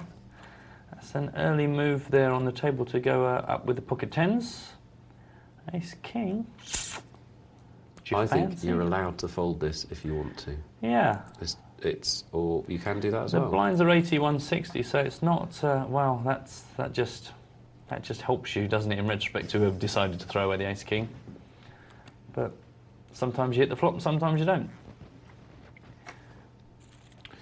Well, it's a question of. I guess it's a question of style, but against the first position raiser, if I'm in the big blind and I've got Ace King. Unless I've got reason to think that the player making the raise is weak or is desperate in some way, then I will throw it away a large percentage of the time because he had to put in half his stack to see the flop. Mm. And we know actually, because we've seen these cards, but actually most of the people making moves here have been dealt reasonable hands just because we've seen lots of big starting hands come out. So I don't think I would consider this a particularly loose table. No, Buffy Be Good certainly hasn't done anything too crazy, so I don't know. Obviously, there are times where ace-king becomes very strong later in the tournament, the blinds are big, whatever. But you always feel like you've slightly... If you go out of the tournament with ace-king, I don't know, but I always feel like I've made a bit of an error. Yeah? Yeah. Unless it's late on and the blinds are big. Because it's no hand. It's no hand. It dominates very few hands. I'll take your point, Nick, and I'll think it over. Inwardly digest that. Yeah. No, it's interesting. I'm just, again, a bit boring, but keep going back to all the, hundreds and hundreds of hands I watched in the last few days and how many times showdowns did come down to ace-king versus ace-queen, small pairs against ace-king, and trying to think about what percentage of the time I saw ace-king walk away the winner. Well, I think if you're a good player, and you're a better player than the players in your tournament, you actually want to be playing post-flop poker for as long as possible. Because once you're getting all the chips in before the flop, lottery is too strong a word, but certainly it has a limited skill factor. And there are so few hands where you dominate completely another hand. Now, pair over pair, for example, is obviously a good situation to be in. If you've got kings, somebody else turns over tens, you're pretty happy. But they still have a 1 in 5 chance, excuse me. They still have a 1 in 5 chance, roughly at 18, 20%, depending on the pairs, 20% chance of beating you. And if they beat you, you're out the tournament. Yeah. So if the blinds will allow you, it's much better to play post-flop poker because you can get bigger edges and better reads on your opponent, in my opinion. We lose another player. We're down to the bubble. Yes. As Fast picks himself 1,700 out of that pot, takes him up to 2 grand. WSOP down to 170. He hasn't even got enough for he'll get a bit of change in a bag of chips out of the small blind. But the big blind doth cometh. No, I've gone all medieval again. I'm leaving that. Queen 3 in spades. Hoofy fancies There's a 3. a go at the dead money. Sadly, Buffy has got a better kicker. So got him 3. covered. He's got him covered. Well, split pot. He's going to survive. Pot. Full house. Kind of. Tens full of 3s. And see, I want him to come back and win it now because I think that'd be great. That'd be a great story, wouldn't it? Although Hoofy, good lord, he really has been blessed this one table. WSOP must call. He and has he does. to, doesn't he? Only another queen or a 2. Oh no, come on. Oh, I'm afraid that's the end of your Cinderella story there. We're looking for some great TV. So our 3 money winners will be Buffy, Fast and Hoofy. And they're all in with a shout of winning the first place prize. Yeah, not too much between them here. We'll be taking some of your emails in about 10, 15 minutes. Still time to get them in, get your queries answered on the TV. 62211 if you want to text in, or if you prefer, the email is poker@pokernightlive.co.uk. Talk about anything we've been discussing tonight, multi-table tournaments, how you've done in them, if you've played in them, if you're enjoying them on the show, whatever you like, or any other aspect of this great game or the show. We would love to hear from you. poker@pokernightlive.co.uk. As Buffy takes the blinds, and Farce Bandit is the shorter stack. That must be good enough to push in with, I'd have thought. 3-handed. It is. King 9 not going to be good enough to call, I'm sure. Thinking about it, shouldn't be.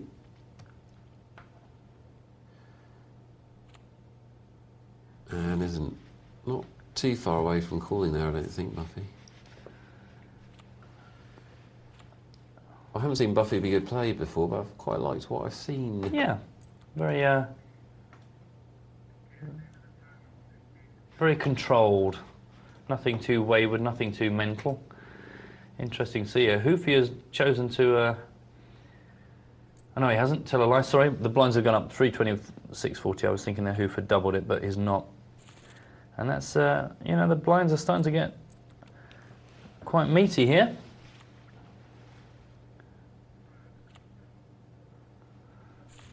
there's our three players. Statistics for you there.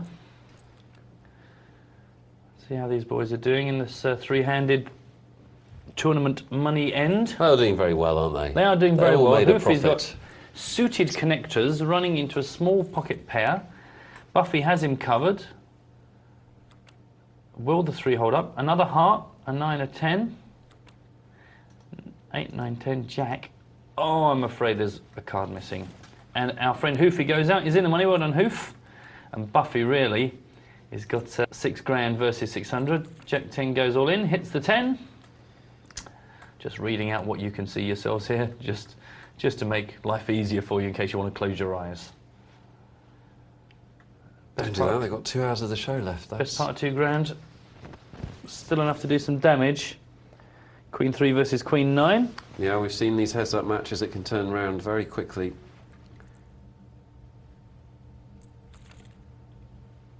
Well, yeah, I didn't like that raise from Buffy Be Good. No, it's probably the first thing I've not liked about Buffy. And sure enough, 4 grand now for Bandit. Puts him right back. Split pot. Oh, tell a lie, you're absolutely right. I do. The thing you have to remember, if you're the bigger stack when you're heads up, is that the smaller stack will be looking to make a stand. So you should ease back on your pre-flop raises that are bluffs. You can still make them occasionally, but particularly when the blinds are big like this, Fast Bandit is looking to put his chips in. So Queen 3, which Buffy Be Good raised with, is such a horrible hand that you stand a very good chance of being behind. I think the chips will go in here. Yeah. Heads up, any ace is entirely playable. It's the 9 that comes into play.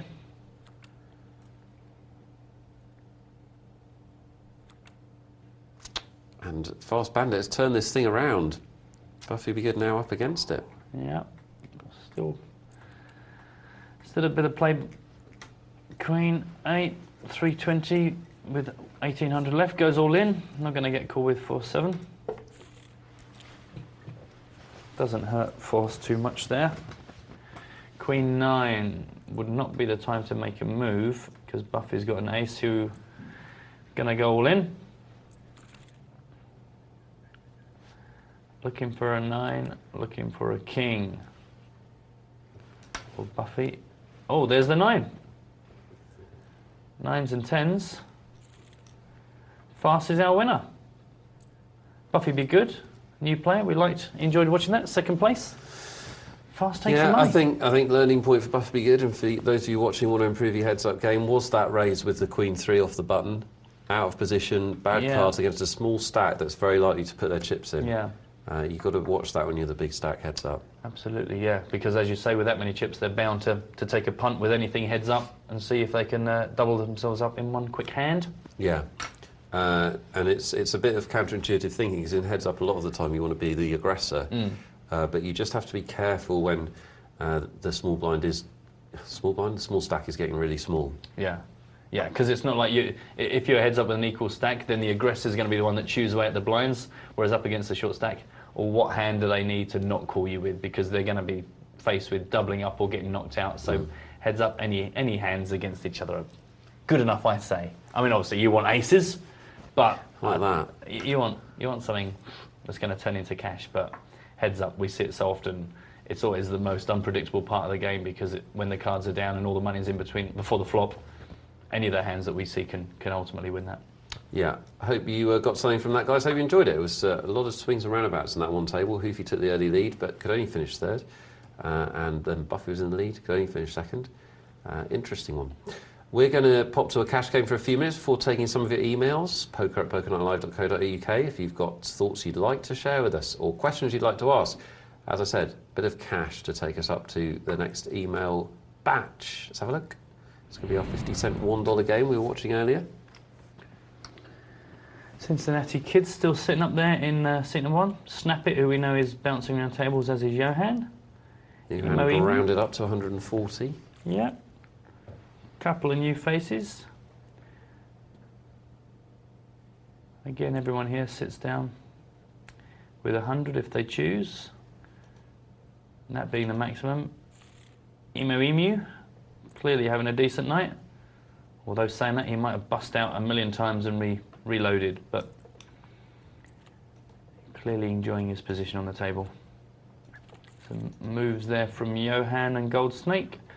Both of them hit the king. Johan slightly ahead, but not for much longer. 9, 10, Jack, Queen, King for Johan. Is going to be painful for Gold Snake, who is no doubt pleased to see the Jack give him 2 pair on the turn.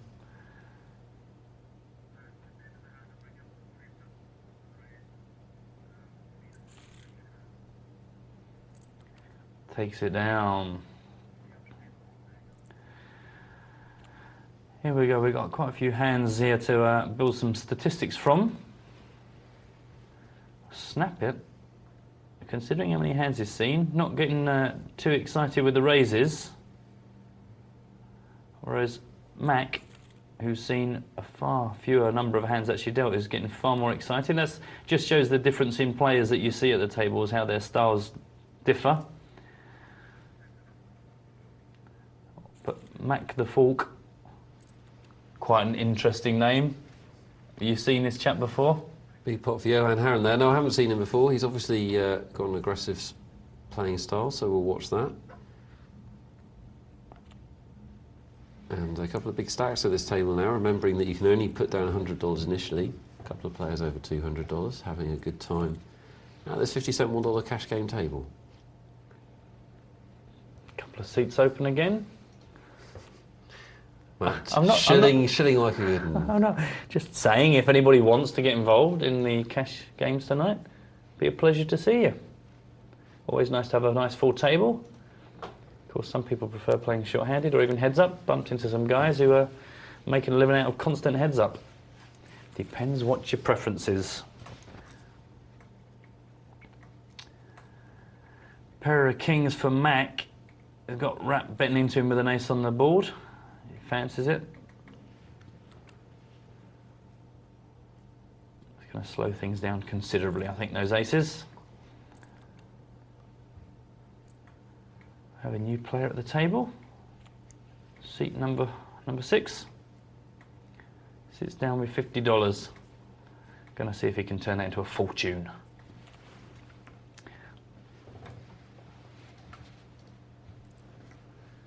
Coming in with 3-7 suited. Don't know if that's going to be a hand that turns his fortunes. Gives it up. It'd be interesting to see if those statistics hold out as we see these guys play. Whether we see Mac the Fork being aggressive and making more raises. But here he is. He's got position. He's got an ace. Even though ace 3 is pretty weak, it's better than ace 2. So.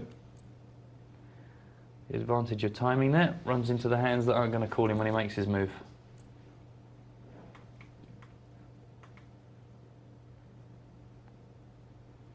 Not a huge amount of hands here that's going to get excitement without somebody taking a bit of betting action. Cincinnati Kid decides 10 kings is sexy for him. A bit of ace 3, a bit of 7 queen. I just don't care. Johan. Having a little go here, does get himself a top pair hit. Cincinnati on the draw. Makes the draw. Makes the draw. Nice. Nice. Well, puppet. Raise, please. Yeah. Yeah, good bet. Is he going to take the signal? No. No, says puppet. I'm here on a mission. I've sat down with my 50 and I'm prepared to give it all away, almost instantly. Oh dear. Still, dead money, always welcome at my table. Well, Puppetilo there obviously decided that he was either being bullied or bluffed or Cincinnati was on a draw, but whatever it was, he decided and wouldn't listen to arguments to the contrary, no matter how fervent Cincinnati Kid made them. Absolutely. And an interesting point for me there is when Puppet joined the table, he opted, rather than waiting for the big blind to come round to him, he opted to just buy in straight away, which sometimes I can take as a little signal about somebody that wants to get involved, somebody who's a bit impatient. Maybe they've not got much time and they want to sit down and they don't want to wait, they don't want to see 5 hands go past before the big blind comes in. And it's a very small sort of tell if you want to consider that. But be aware that if people join the table and they do pay to come in when the blind is actually only a couple of seats away, there's somebody who's come to play. They're not sitting down with a cup of Horlicks and the next 9 hours spread ahead of them. They're probably somebody that wants to get involved in it, and you might be able to pick up that they're going to be a bit more loose, a bit more overly aggressive, and you can target those guys if you pick up a solid hand and take all their money off them. Always a nice situation. Plenty of emails, so let's get to it. Gan241 has emailed in. If you remember, he was in on one table and spent a lot of his chips on a draw. He did indeed, just keep calling and calling, didn't he? And some people in the studio criticised him. No, not really, just commented in an interested fashion. He says, hi Nick, read my play. I know, as you said, I used 75% of my stack, and yes, it was bad play, I have to agree. But I know the players on the table. I was on a high flush draw and I needed a queen for a straight. It's easier when you can see the cards to make a decision. It really is. But as a player that regularly turns a profit on the $10 table, most of the time my play cannot be that bad. We all make mistakes, that's poker. Keep up the good work on Poker Night. I still love the show. Well, you know, first of all, Gan, kudos for admitting that it was a bad play, and also for playing on the TV table. Playing on the TV table takes a little bit of courage, because obviously we don't know who you are, but we can see your play. And I hope, apart from being on the telly, one of the reasons that you play on the TV table is to improve your game. So let's deal with this constructively. The reason that it was a particularly bad play is that even if you know the players on your table, you're still putting in most of your stack in a freeze-out tournament situation where you're on a draw. So if the draw doesn't come, well, there's 3 things. If the draw doesn't come, obviously you've wasted the chips. If the draw does come, it may be visible, so you may not get paid off. And even worse, if the draw does come, you weren't drawing to the nuts, so you may hit your draw, but you may still be losing, as we know you would have been. And if you really wanted to play in that situation and you felt the other guy was weak or that he was drawing, the play to make was to go all in on the flop, to come over the top of the guy. Personally, I think if it's not the nuts in No Limit Hold'em, draws you have to be very careful with, and certainly you don't want to be calling with them. Yeah, and I think the other kind of issue there is that you're not in the driving seat, you're very much the passive part of that hand, is that somebody else is leading the betting and you're just kind of calling, and then he's betting and then you're calling, and it's a very nasty place to be, where you've not yet made a hand, you're on a draw. It's not even like if you hit it, it's the nuts. And no, again, yep, we're lucky we can see that actually this guy here, the worst thing in the world for you to have done there was actually to have hit your hand, because then this guy's going to take all your chips.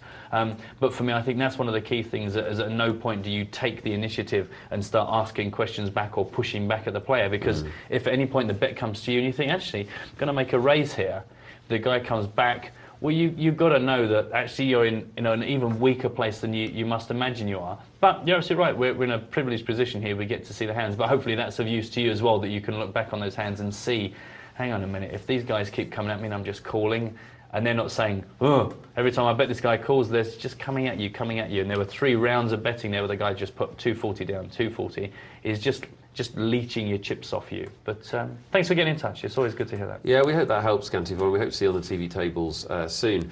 John Donlan, John has emailed in with a question about playing mid-pairs in cash games, which is something we get asked a lot. He says he's learned poker from scratch with help of the show. Well, that's what we like to hear. Showing a nice profit in small stakes, no limit hold'em cash games. Just a quick question about limping with pocket pairs. It seems to be general consensus that you'll hit the flop and make trips about 1 in every 8 times, and with the implied odds, you'll make this a profitable play since the trips are hidden, so you'll like to be paid off. However, I've walked into higher trips twice recently, costing me large pots. Surely reverse implied odds must be considered when working out whether limping with pocket pairs is correct long term. I now play them strongly, and at least you know an opponent who stays around pre-flop can be put on possibly a pocket pair and therefore be taken on more cautiously. I'd appreciate your views on this. Keep up the good work. Well, thanks for the email. As I said, topic we asked about a lot. Matt, what are your thoughts and feelings? Well, you've kind of answered really your question yourself there, which is we always say that the 2 ways of playing those kind of smaller pairs is that you either limp in and try and hit something and get out of it if you sense resistance. But I think you're right in the second part of your email, which is that you need to play them stronger if you're going to play them at all. Is it really the easiest thing to do is to get out of those hands? Because it's going to become difficult for you unless you, one, hit something, and two, none of your opponents do, because it does happen often that if you make a hidden three of a kind, somebody else has done as well, and if you're not too strong to start with, you think, hooray, I've got what I wanted, and actually all you do is throw more chips at it. But to at least make a bit more of an aggressive move, you are likely to flush out some of the players that aren't holding on to like decent hands. So if you do get into a situation against players, at least you can put them on some sort of hand and you know where you stand. But I think the truth of it is it's only through experience that once you've had a few hundred of these kind of hands go past, you start getting a feel for how often that actually pays off and whether it's a profitable move or not. But I think you've actually got all the answers there yourself. You're just finding out whether limping in is perhaps not proving to be your most profitable play. So if being more aggressive and actually asking some questions of the players is giving you more information and putting you in a stronger position, making it easier to throw it away when you believe you're losing, or actually cashing in when you've got the winning hand, then I think you've just got to follow the pattern that you're already pursuing, which is working for you. Yeah, good stuff. Don't be afraid to throw them away either, particularly out of position. Remember, a lot's got to go right to turn a profit. You've got to hit your hand, you've got to be paid off, and somebody's got to not have a better hand, be that trips, flush, whatever. So a lot does have to go right in order to make a profit on those. So be careful. I think it's something that people do, isn't it? They just overplay, particularly the middle pairs, 8s and 9s, because they look kind of attractive. Yeah, and they believe that if they do hit their set, then that's exactly what they wanted, but they kind of forget that other people might be doing the same thing. So. Totally. Thanks for the email. Keep them coming, guys. poker@pokernightlive.co.uk. As if you didn't know by now. We're halfway through, but plenty more to come. After the break, we're going to have the climax to our multi-table tournament, so I know you'll be back in just a few minutes.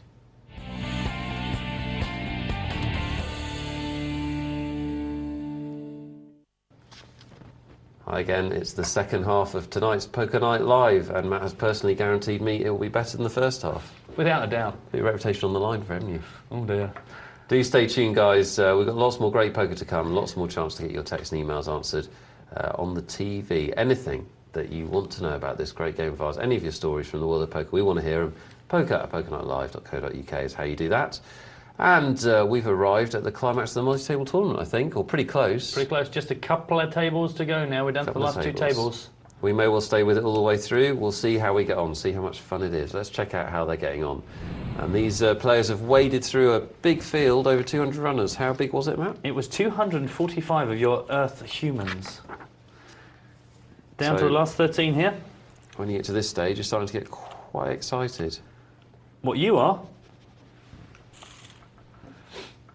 I wonder what that look on your face was about. That's just a permanent state of enjoyment and pleasure. Look at that. The aces have been cracked by the ace-king. Nasty feeling for name exists. But he's still got chips in reserve, so he shouldn't panic. I'm sure he won't. Yeah, we've got some big boys at the table here. Coming down to these last couple of tables, there's some big chips chucking around. Mr. Pom-Pom, probably not feeling too heroic right now. Although he's got one quick orbit of the table before he gets walloped with the 1200. That is the big blind.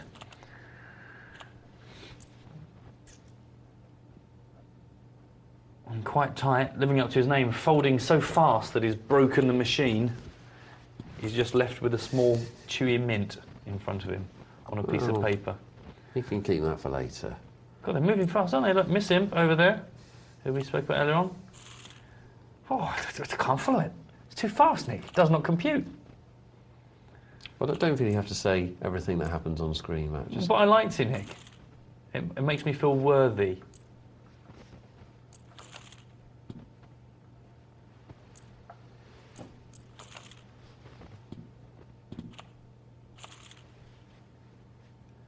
Queens and tens. 44 grand. These guys have clearly said it's the middle of the week. We all need to be in bed by 12:30. We're going to do this at speed. This is wickedy wang fuck. What? We've broken the table. Let's take a quick look at the cash game. We're just going to duck out of that. I don't think that was exactly real time, unless they're on some sort of dare. And they decided on a 3-second clock. We're going to make a little adjustment and get back to the multi-table when we've done that. In the meantime, here's our cash game, 50 cent, $1. And to refresh your memories, we've been dipping in and out of this throughout the night. Players can start off with up to $100 on the table. And 3 of them have got big stacks for this game, well over $200 for Johan Harren, Cincinnati Kid, and Emu. And Mac the Falk, who we highlighted a bit earlier on when we looked at some of the statistics, and we showed him as being a player that had received a few amount of hands, so he'd only been on the table for a short while compared to some of the other guys, but had a huge amount of raising going on. Not necessarily saying that's a losing method, but he clearly is a player who likes to get involved, likes to raise things up and push his chips about. And he's actually down to 69 chips. But we know with the cash game it's a long haul. The money should go up, the money should go down. As long as you're smiling, Nick. As long as you're having a good time. Are you king of the world? You big freak of nature. Thank you. Well, here we go with some pre-flop action. So you can see here how many of the hands all the guys have got in their first column. Well, everyone's playing one style except for Mac the Fork, who's on a different island. Absolutely. So, you know, not a huge percentage of their overall play. So, you know, Johan, out of the 150 hands he's dealt, 12% of his actions raising. But yeah, and Johan Harren is playing 29% of hands, which is quite a lot. But I would suggest that's because, based on what we saw earlier, it's a reasonably tight table, and he feels that he can do that. And snap it. Very, very grinding quiet. it out. Yeah, just grinding it out. It's the grind. He's there for the long haul. He's not going to go crazy. He's going to wait for the hands, try and make some profit. But we could see that his chip stack is not the biggest at the table, but he's a consistent player. More people bouncing around these tables, and a couple of new names here. Gagsy comes in. He's sat down with $10. The minimum. The minimum. Good luck to him. Yep, it's no problem. Obviously, the nightmare is if he hits a decent hand and he gets a good position and he's up against somebody who's got a playable hand, he's not got enough chips to that's make a meaningful double. Yeah, that's my main problem with a small buy-in. But there are some good players that advocate a small buy-in, and I keep threatening. Luckily, I don't think there's anyone out there that keeps that closer tabs on what I say on a regular basis. No one's listening, Nick. But I do keep threatening to praise Barry Greenstein's reasons for having a small buy-in. He's one of the best cash game players in the world. In his book, which is excellent, Ace on the River, I think it's called, he says why it's a good thing to have a small buy-in. But the reason that you've just given is the main reason why I don't like it. You can't get paid as much as you should in your good situations if you don't have enough money on the table. But he's already up to $13.65. He's going in the right direction. Ashtrays. It's a good, strong name. Sitting in seat number 1. 1 seat open. Table 2. Lost 1.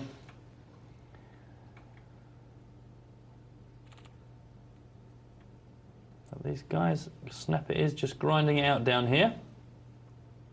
Johan's got himself pocket 4s. He might raise. And K-Rad Bob behind him with ace-jack. I would suggest Just makes up. Unlikely to do anything but call. Or check indeed, as is the big blind. Now, ace-jack, you quite often don't know where you are when you flop a pair of aces, but here, K-Rad Bob can be almost certain that he's got the best hand. You'll be extremely unlucky not to be, because Snap It didn't raise for the flop and Johan Harren didn't raise for the flop, so the likelihood of them having a better ace is almost nil, given the way they play. So I hope he check raises here. I would have bet out. And that's another interesting point when we had the conversation a bit earlier on with I forget which one of our players who was talking about multi-tabling and missing the full house that he flopped. But again, when it Damned. Oh no, Trev, it was Trev, wasn't it? Tragic yeah. Trev, yeah.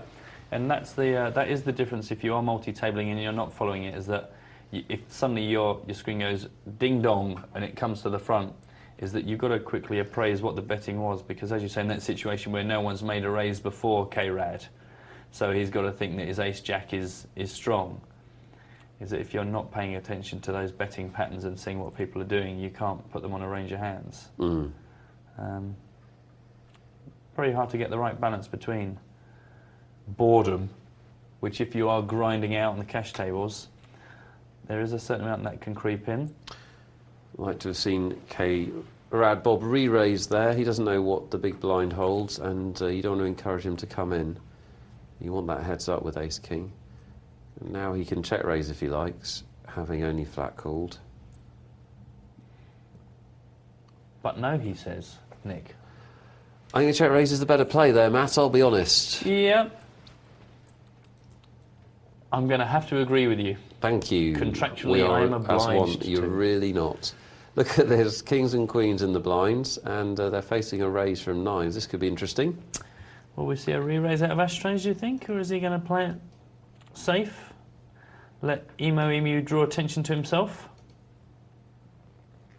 Sometimes I find I'm quite tempted to do that. If I see a hand and I think and it's one of the reasons why I have started to never look at my hand. You can't do it online, which kind of sounds silly, but in live games, not to look at your hand until it's your turn to act. Because they're online, you see the kings, and obviously you're thinking, I'm going to make some moves here. Then somebody makes a move before you.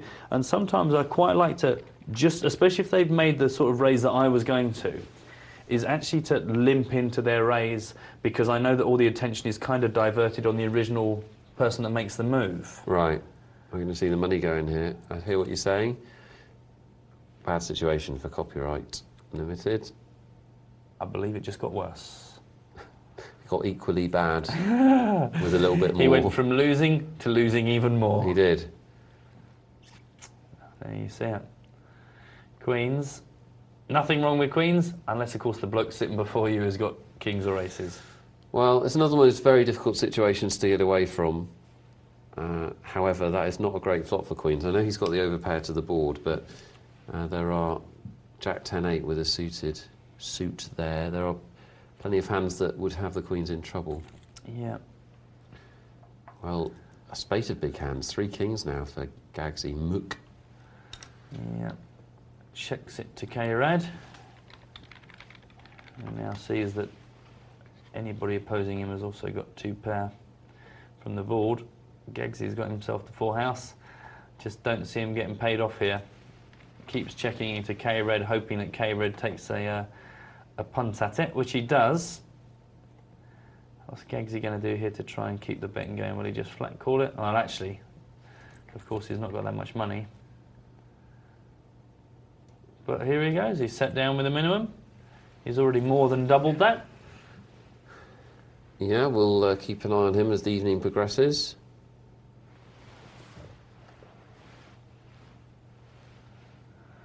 Snap it. King Jack in the big blind.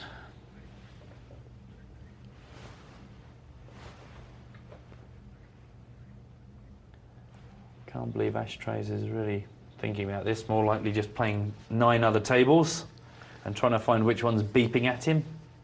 You're quite obsessed with the playing 10 tables thing, aren't you? It was the most ludicrous thing I've ever seen. That is really pretty mental. And it wasn't even like the guy had, you know, he was sitting on his laptop, laying on the floor. These guys that had found the edge of the Wi-Fi bubble were unplugging the lamps in the hallways of this hotel so they could power their laptops.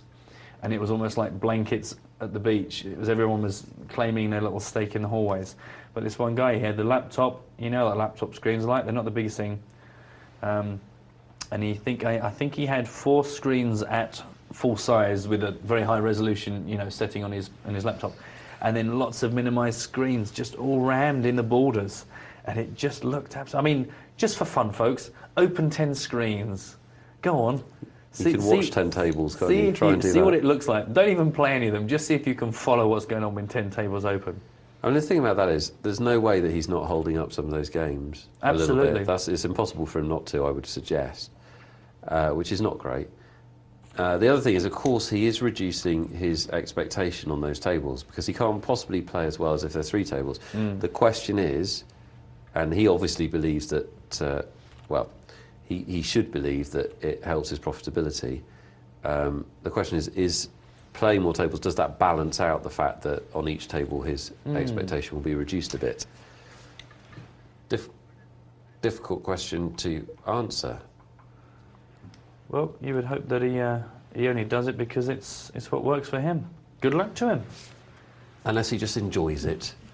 Well, there were lots of people that were... I mean, I felt a bit itchy because you're listening to all these chips click all day long, and there's just all these tables. It's in this magnificent hall, and there's tables as far as I can see, and all the clickety-clicker chips, and you're thinking, why am I not playing? Absolutely. And everyone getting really itchy, thinking, it's another 6 hours till the sit and goes begin, and everyone's just looking to rush off and find a laptop and get some hands. But it's amazing the pressure you feel. You're thinking, why am I not playing? Everyone else is. So there must be a line between not playing and playing 10 games. Well, that seems... It's like, I'm not drinking any coffee, and then just banging 9 espressos down. And it was just like his poker fix, just up to the max. But he was happy. He had a smile on his face. I didn't want to interrupt him. It's his choice. Tell us if you multi-table like a good one. And does it affect your play? Have you found the right balance of how many tables you can play while still being profitable? We'd love to hear from you about that, about anything you like. poker@PokerNightLive.co.uk is how you do that. We're going to get back to our multi-table tournament. Roughly the same stage. You haven't missed very much. So we've got 13 players left. 13 players here. Emu, who we've just been watching on the cash table. So again, another multi-tabling fan. We got 48.5 grand is our chip leader here in the seat 8 position. Land of Hurt on 15 grand. He's still got more than 10 times the big blind. The blind's being at 600 and 1200. We're down to 13 out of 245. But right now, this is not a position where you're going to make a huge amount of money. The top 20 places do get paid out here. But right now, everyone's looking at a return of between 20 and 24.5 bucks for their $10 buy-in. So you don't really want to sit at a table like this for 4 hours only to double up your buy-in. Not particularly profitable way of living, I would imagine. No, but it is profit. True, I can't argue. Well, you'll be careful with this because it is 100% return on investment in 4 hours. And getting 100% return on investment in 4 hours at a cash game is actually very difficult. This is where I think people get confused. Yeah. Because the amounts are small in this tournament, because it's a $10 buy-in tournament, that obviously makes it look less profitable than it is. But to get a 100% return on investment in a cash game is not easy. Yeah. You know, if you double through in a no-limit hold'em cash game, you probably would think you've had a pretty good session.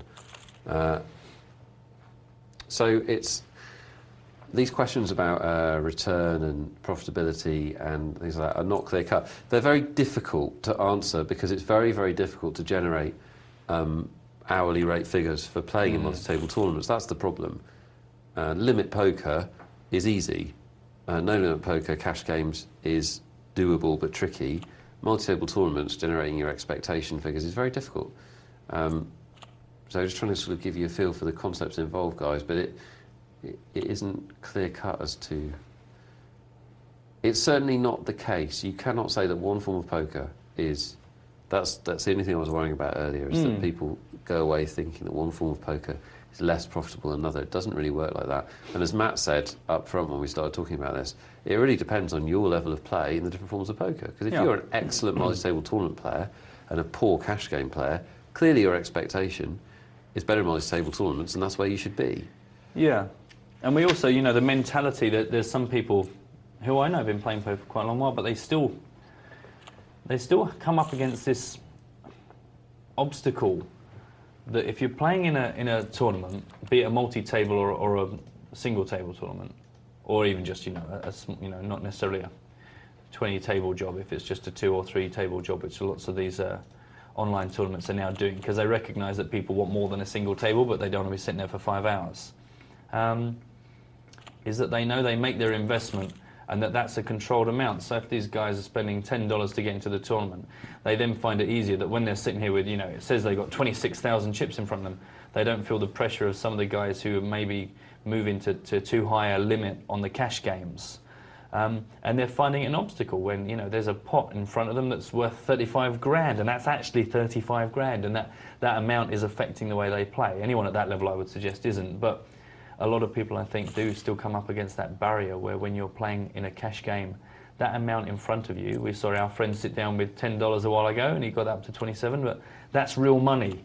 And if that's affecting your play, then tournaments are probably where you're going to get the best poker, because you're not distracted by any of these concerns.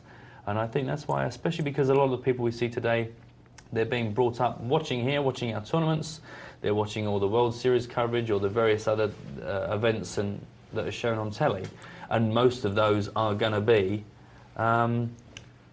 tournament structures. So that's where people come into it. They get into poker with the tournaments, and then they think, I'll have a go at cash, and it's a bit scary. It is a different mentality. Yeah, it is a different mentality, no question about that. And we show both in a night. Indeed. Couldn't be better, could it? I think the difference is as well with cash games, you can't really learn a lot about cash games in a short period, and you can't learn much about playing cash games in a short period. And it's one of the best ways to find dead money. A bit like I pointed out earlier on, that one of the players sat down at the cash table and he opted to pay up front the big blind rather than waiting for it to come round, is that, in my experience, you will not be successful in a cash game if you have any time constraint, because you have to, you can't have any pressure on top of you, and you have to accept that cash games are about being speculative when the pot odds are in your favour, and when the odds favour you calling and pursuing draws. You've got to be able to go for those pots and see them fail and know that that's your variance, and you're going to go down, you're going to go up in the money. But in a short period of time, you can't do that. You cannot sit down, and quite often if you're playing live games, especially somewhere like, you know, we often have talked about Vegas on the show, but, you know, Vegas is a fantastic place to play because there's so much tourist money coming through. Somebody who's got a couple of hours, his missus has gone to Caesars to shop, and he's got a couple of hours, and it doesn't coincide with some scheduled tournament, so he sits down at a cash game. But he's looking at his watch, and he wants to get involved in as many hands as he can, because he can't afford to sit like a rock if he was sitting for 9 hours grinding it out online. And that's the truth of it, is you know, with the tournament, people like tournaments. I know I've used it. If I got an hour, jump in a quick sit and go and enjoy myself. Absolutely. We're just going to switch tables here, guys, to show you the other half of the story. The multi-table tournament is down to 2 tables. As we see, Frantic hit his ace, which he'd been praying for. He must have had some sort of second sight knowing that was coming along. Do you think he was rubbing his lucky gonk? I don't know, he might have been buffing something lucky. Wow. And he's been moved tables for his sins.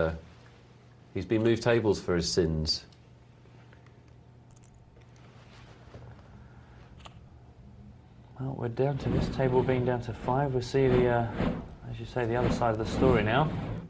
And we'll see where our boy has arrived. Frantic stepped over. 10 players left. Yeah, down to our 10. So 2 more and we'll have our final table. You took the words right out of my Sorry, mouth. mate, I'm very excited. No, it's fine, Nick. I've moved slightly forward and I am, if anything, on the edge of my seat. You're practically leaning on the desk. Watch out for that coffee residue.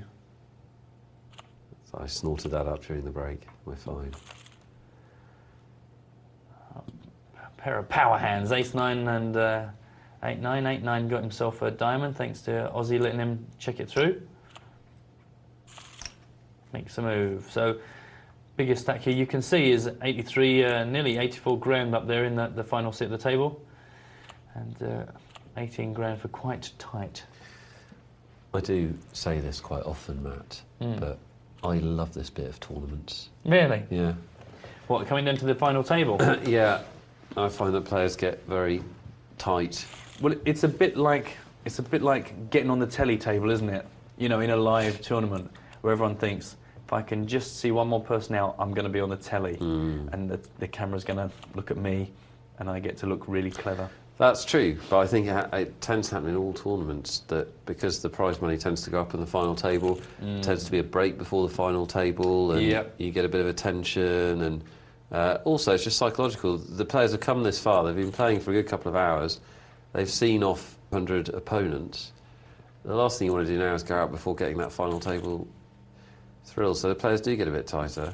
However, not in this hand. As 7 spar goes all the way with a pair of 2s. It's particularly pre-flop though. You will, if you make raises pre-flop, they only tend to get called if somebody has been dealt a premium hand at this stage. Well, that's not the worst flop in the world, is it? For Aussie. That's an absolutely bizarre bet. That is one of the worst bets I've seen. Yeah, not likely to get too many people coming along for the ride there with that kind of a bet. Don't want to be rude, Aussie, but that was an absolute shocker, mate.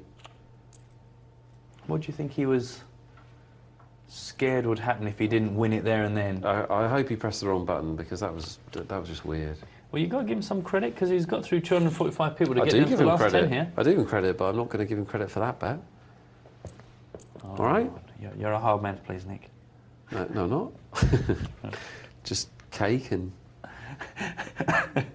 Cake? Cake, a comfy chair. The odd compliment. A lady. A lady friend. Of my choice, make that perfectly clear. Re-raise from Name Exists, but not a big re-raise. And again, if you're going to make these plays, do them properly. It wasn't a big enough re-raise, and might get into trouble here because 7 spar's made a pair and he hasn't. Well, he needs to keep betting at this, doesn't he? And that's, you know, again there, he's under the gun, he's put himself in a position where he's being the aggressor, and he makes a couple of shots at it, and now he's kind of backed off going, oh, actually, I don't know if I want to keep betting at this. I think he's going to find 7 spar. Well, using your logic from earlier, 7 spar missed a bet on the turn because Name Exists raised full of flop and then bet the flop, which could have just been a continuation bet with ace king or something. Yeah. And when he checked the turn, that's weakness usually, isn't it?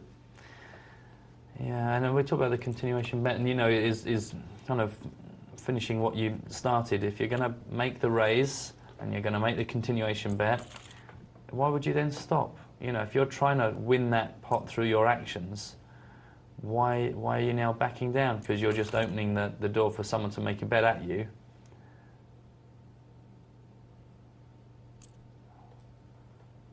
Here comes Frantic.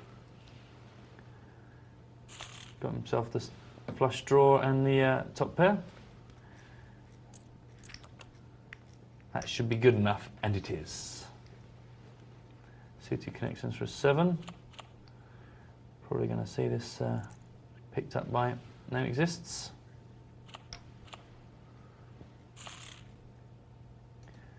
Making use of his position on the button there to snaffle up some decent blinds. Blinds 800 and 1600 here. Not long, Nick, and it will be the final table. How about that then, eh? Brilliant, isn't it? Yeah. If you're watching this at home, trying to improve your game, the context of the tournament is all important. These players want to reach the final table and you may be able to steal. So put yourself in the position of the players. If you were Frantic and you've got the Jack-9, would you risk a raise there to take the blinds? Because you do have a high chance of success. And you don't have to worry about the cards quite so much, especially if you've got enough chips to have a steal fail. Some of the things you want to be thinking about, you've got to make opportunities for yourself in tournaments. These guys are really going to want to get into the top 6 spaces if they want to see $100 plus come back their way. But it's a massive jump from 4th place to 3rd place, takes you from $196 up to $294. Then the jump from 3rd to 2nd is a jump from $294 to $477. And then the difference between 2nd and 1st is the difference between $477 and $735, which is nay too shabby. That's a night out, surely. Isn't it? Power rates, Nick, yield before their might. I'm just letting the medieval weirdness go now, Matt, to be honest. Cool, that's probably for the best. Actually, Frantic, I've changed my mind. Chuck them away, mate. I know you're winning, but you can't know that. See, Name Exists there. He could have pulled that off if he'd kept betting at that. He decided to make, you know, I'm under the gun, I'm going to bet at this, see if I can push you away. And then he just said, well, actually, no, I've decided not to do that. You're right. Yeah, it was. No, you were right. You are winning. I thought I'd have a bet. and then you called, I'll just keep checking and then I'll lose because you've got the better hand than me. Well, not ideal, is it?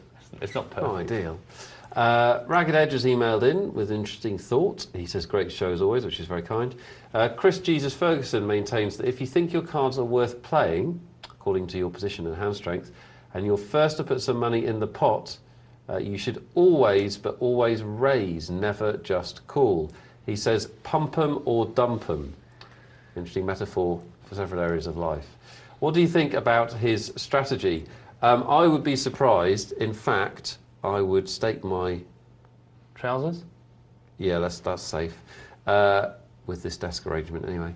That Chris Jesus Ferguson would never say always about anything in poker. He's one of the best players in the world and always has no place in this game.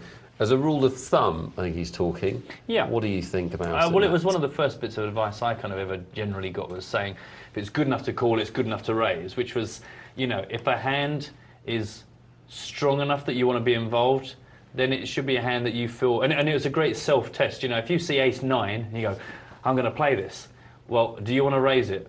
Well, actually, no. So it just makes you reappraise the strength of the hand. I don't entirely buy into that. I think, as Nick says, you've got to build in some sort of positional caveats to this. But I think there is a certain danger that lots of people do just call too many hands, and it comes back to one of my personal pet peeves is, you know, being in control of the betting. And if you're calling, you're not. If you're just limping along, then you're obviously kind of vaguely hoping that things improve, because if your hand was much stronger, you'd be raising, trying to push people out of the hands. And the other problem with calling is that, obviously, if you get 5 people in a row will call, the flop comes down, who knows where anybody is?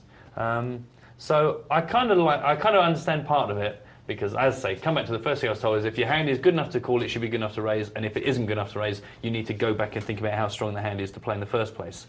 But I think, yeah, you're never going to have an always kind of, yes, always do that, because you're just going to run into trouble, and you start making raises into people that re-raise you back. Are they doing it because they sense that you're always being aggressive? Yada, yada, yada. Well, for every always that you can give about poker, even if it's a 95% of the time, there's always a situation where that is actually something that is something where there's a better play. But Chris Jesus Ferguson is, of course, right. An aggressive game is very, very often the way to go. There are some players that play with a more passive game and call before the flop more.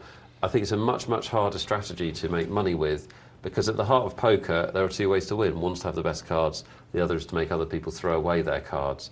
And if you're not asking the question, as Matt says, then you're not taking advantage of the maximum utility in the game. Yeah, I think also the profile has changed. Now, you find this with lots of players you speak to, is that whereas, you know, previously we always, you know, people just ask about books and you say, well, Super System teach about aggression. But I think that was from an era when people were more likely to sit quietly, and spoke to a couple of guys that say, you know, in the old days, as in, you know, 10 years ago, lots of people in tournaments were very happy to just let lots of stuff pass by, whereas now, because there are far more role models on TV, there's far more emphasis, people talk about aggression, is that the newer players come to the game, they don't lack aggression, it's actually built into their game, their education from the tournaments they see and the players that they idolise, the books they read, and Gus Hansen and Eric Lundgren. Aggression is something that is far deeper in people's education these days. I think that's a really interesting point, and I think the other thing about it is that calling is more frequent as well, particularly online, and I think that those 2 things mean that you should actually, what we talked about earlier, play post-flop more. Yeah. And so it's not always wrong against these aggressive players to take a flop for a call and then try and outplay them afterwards. Yeah, and we keep seeing it, we keep commenting tonight where people are making moves before the flop comes down, and it's great knowing the strength of your hands and how to try and make moves before the flop, but if your post-flop play is weak, well then you're always going to be a player who fails unless they hit something on the flop. Well, yeah, absolutely, and in fact Mason Malmus says he's absolutely right. It's much better to be a bad pre-flop player and an excellent post-flop player than the other way around. We spend a lot of time on this show, because we get a lot of texts and emails about pre-flop and what hand should I start with, and you know, how do I play pairs flop, whatever it is. But actually, post-flop play is more important in Hold'em. There's no question about that. And we speak about players looking for, you know, getting involved in games where I sense a lot of weakness. You know, we talk about Greg Raymer likes to play high-low Omaha because he finds lots of bad players. is that if you're looking for an edge, and we always talk about going into any situation with an edge, is that work on your post-flop play, because you won't find many people that don't understand the strength of King-Jack pre-flop, or how strong pair of kings is, or suited connectors, 7-8. Everyone knows where they stand, but that still relies on the flop doing something for them. And the guy that makes the move with 9-10 suited, when the flop comes down rags, and he checks to you, and then he kind of flat calls you, that's the area where you can really pick up an edge if you develop your post-flop game, because that's an area that I think you'll find lots of weakness in other players who are generally decent players, but that is a real area that they perhaps, they would list their areas of weakness. It's heads-up play at the end of a tournament, because it's not that often I get there, and post-flop, people able to bully you around, and it's like, I never seem to hit, and the other guy's always making moves. It's probably because he's sensed weakness in you. So it's a real area I think you can pick yourself up on. Yeah, good stuff. If you have got any thoughts on that subject or others, poker@pokernightlive.co.uk. It's how you get in touch with us. We're going to get back to a game. Going to go to a sit and go, I believe. The final table of the multi-table tournament is coming. It's on the brew. It's on the brew, but they're not there yet. So in the meantime, we'll take the opportunity to show you a little something else. What's the name of the show again, Nick? Poker Night Live. It is, yes. Let's just let that speak for itself for a second. It needs no further comment. And this is a multi-table tournament. We're actually at the final table. Well, that explains, folks. They caught up with us. There you go. That's where we are, folks. We dillied and we dallied, but it was worth it, because here we are. We've got the most exciting game happening right now. We make no apology for countering everything we said, because, let's be honest, you bend over backwards for the final table of the multi-table tournament here on Poker Night Live, ladies and gentlemen. Let's have a quick look around the table. It's a real jumble here. We've got quite a few guys hovering around the 20 grand mark. Some guys up in the 60s and 70s. Let's just... 2,000? Oh, sorry. Sorry. Nick, sorry. Nick, sorry. Nick, sorry. I'm not sorry. I'm comfortable. Let's just recap what these guys are playing for, seeing as we're starting the final table. Indeed. Well, we're down to our last 8 here. Just to remind you, these guys have fought through a field of 245 players we started at. $10 buy-in. All started with 1,500 in chips, and one of these guys is going to go home in 8th place with $61.25. 7th place is going to pick up $85.75, and then we start getting into some serious dosh for your $10. 6th place picks up $122. 5th place $159. 4th place is $196, and then we start getting really fruity. 3rd place is going to get $294.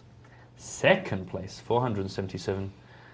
And Nick, oh Nickety Nick, top price $735. Do you fancy that? Shizzle my nizzle. Wickety wang. It is $735 schmackaroo buckos. For a $10 buy-in, you that's a 70 times return on investment, and apparently you can't make a profit playing multi-table tournaments. I'll stop now because that's getting a bit hobby horse, isn't it? Congratulations to all of the players on our final table. Whatever happens now, you've all had a fantastic tournament, because 237 of your fellow MTTers would love to be where you are now. Absolutely. And any of them can win it. And that's a nice number, actually, isn't it? These multi-table tournaments we show, having around about 250 players, it's not crazy, it's not ludicrous. It's a nice little, anybody that's looking for experience with the multi-table stuff, not as in multi-tabling, I think we've spoken about that quite enough, but these are decent knockout tournaments. Get involved in these TV tournaments, because it's a nice number of people to play through. You're going to bounce around a few tables, pick up some different experience, get to play some of these different guys. We've seen some of the stats tonight. The guys that do like to raise, the guys that see lots and lots of flops, and then also the guys who are the rocks that grind it out, pick up the odd hand, double up, live to tell the tale. See here, land a hurt. 1,300. Sorry, 13,000 should I say. And Emu, who we've seen quite a few different tables tonight, sitting pretty with 83,000. But it only needs a few hands getting involved. Just imagine, Nick, if you will, how many chips the heads up is going to be. Will it be a massive chip lead? Will it be equal? Will it be a fight of the century? No, don't answer, Nick. My mind is racing. It's. I can see you stuttering with I'll be honest. delight. I'll be honest. I'll probably watch the final table and just see what happens. Yeah. So you That's all right. Oh, you don't fancy having a big imagine. No. Okay. So final tables, and we've been covering these multi-table tournaments for a little while now. So even if you haven't played in them, hopefully you're starting to get a sense of a final table. There is plenty of play, 1,000, 2,000 blinds, a good structure of these tournaments that we show you. The players do have plenty of play. Even Land of Hurt with 12,700 in chips isn't out of it. They'll want to make a move soon. And they are a very interesting animal final tables because effectively it's just a one-table tournament now, except that the players start with different stacks. As we said earlier in the show, stack size at this stage becomes one of the most important factors in making a decision and who you take on, because every time somebody busts out of the tournament, you move up the ladder in prize money. So you want to get a feel for the table as quickly as you can, and if it's going to be a table where people are going to make mistakes and bust out early, because if they're going to do that, you want to sit quietly and let them do it. Roger that, Nick. Well, I think people are quite often too anxious to play when they get to the final table. It can be particularly tricky if you've come from, say, as this tournament was, there were like 5 and 6 players over 2 tables for a little while. Yeah. And you've been playing effectively short-handed. You do have to make an adjustment in your play because you're now going back to a full table. So it can be a little bit difficult to slow down again. It's like coming off the motorway, Nick, into a rural area, and you've been doing 80 for the last hour, and all of a sudden you've got to do 30, and it's like, exactly, whoa. What a brilliant analogy. I know, as you say, I know you've been down to like 5 players for the last half hour, and you're playing different kinds of hands, suited connectors, you're da-da-da. But as you say, when you come back to being on a full table, it's like, remember how you started, you picked your moments, you picked your situations, you picked your pairs of pocket aces. 8s. Get in, son, 8s. Do you know what I always call 8s aces? Oh, it's great a telling for the ace king. It's not nice for Land of Hurt. Land of Hurt, I'm with you, brother. You're taking home. Nobody goes home empty-handed, apart from all the other people that lost. But to ignore those people, yeah, no one leaves this table empty-handed. They all get their blankety-blank checkbook and pen and $61.25. Well, 6 times his buy-in. He should be pleased with that. Although probably right now all he can think about is if only they hadn't flopped ace king and I was still playing.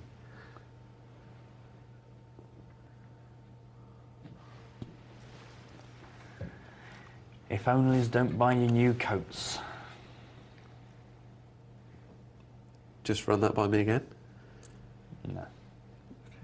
No, I was just suggesting that I hope he's sitting there feeling really good about going into a hand with the best of it, getting outdrawn. Went in when he was low on chips, tried to do more. I would suggest that he didn't need to do it because he's got Frantic sitting right next to him who's down to $4,000, and I believe our boy went out with about 15 there. But fair dues to him if he thought this is the time to make a move. Yeah, I'm not going to be harsh on him for that. I think no. He's doing what we tend to advocate, which is making a move before you're really crippled, or you've still got enough chips that it's a bit scary. So.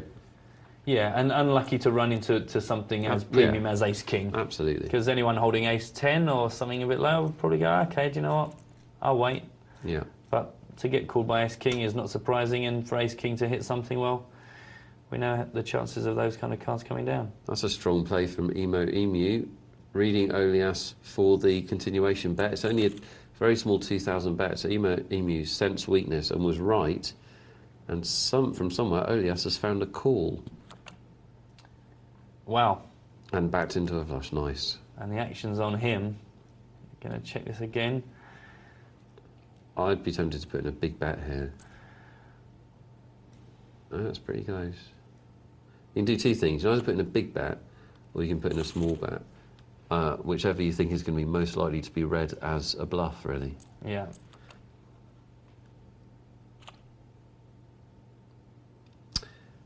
Seven players left.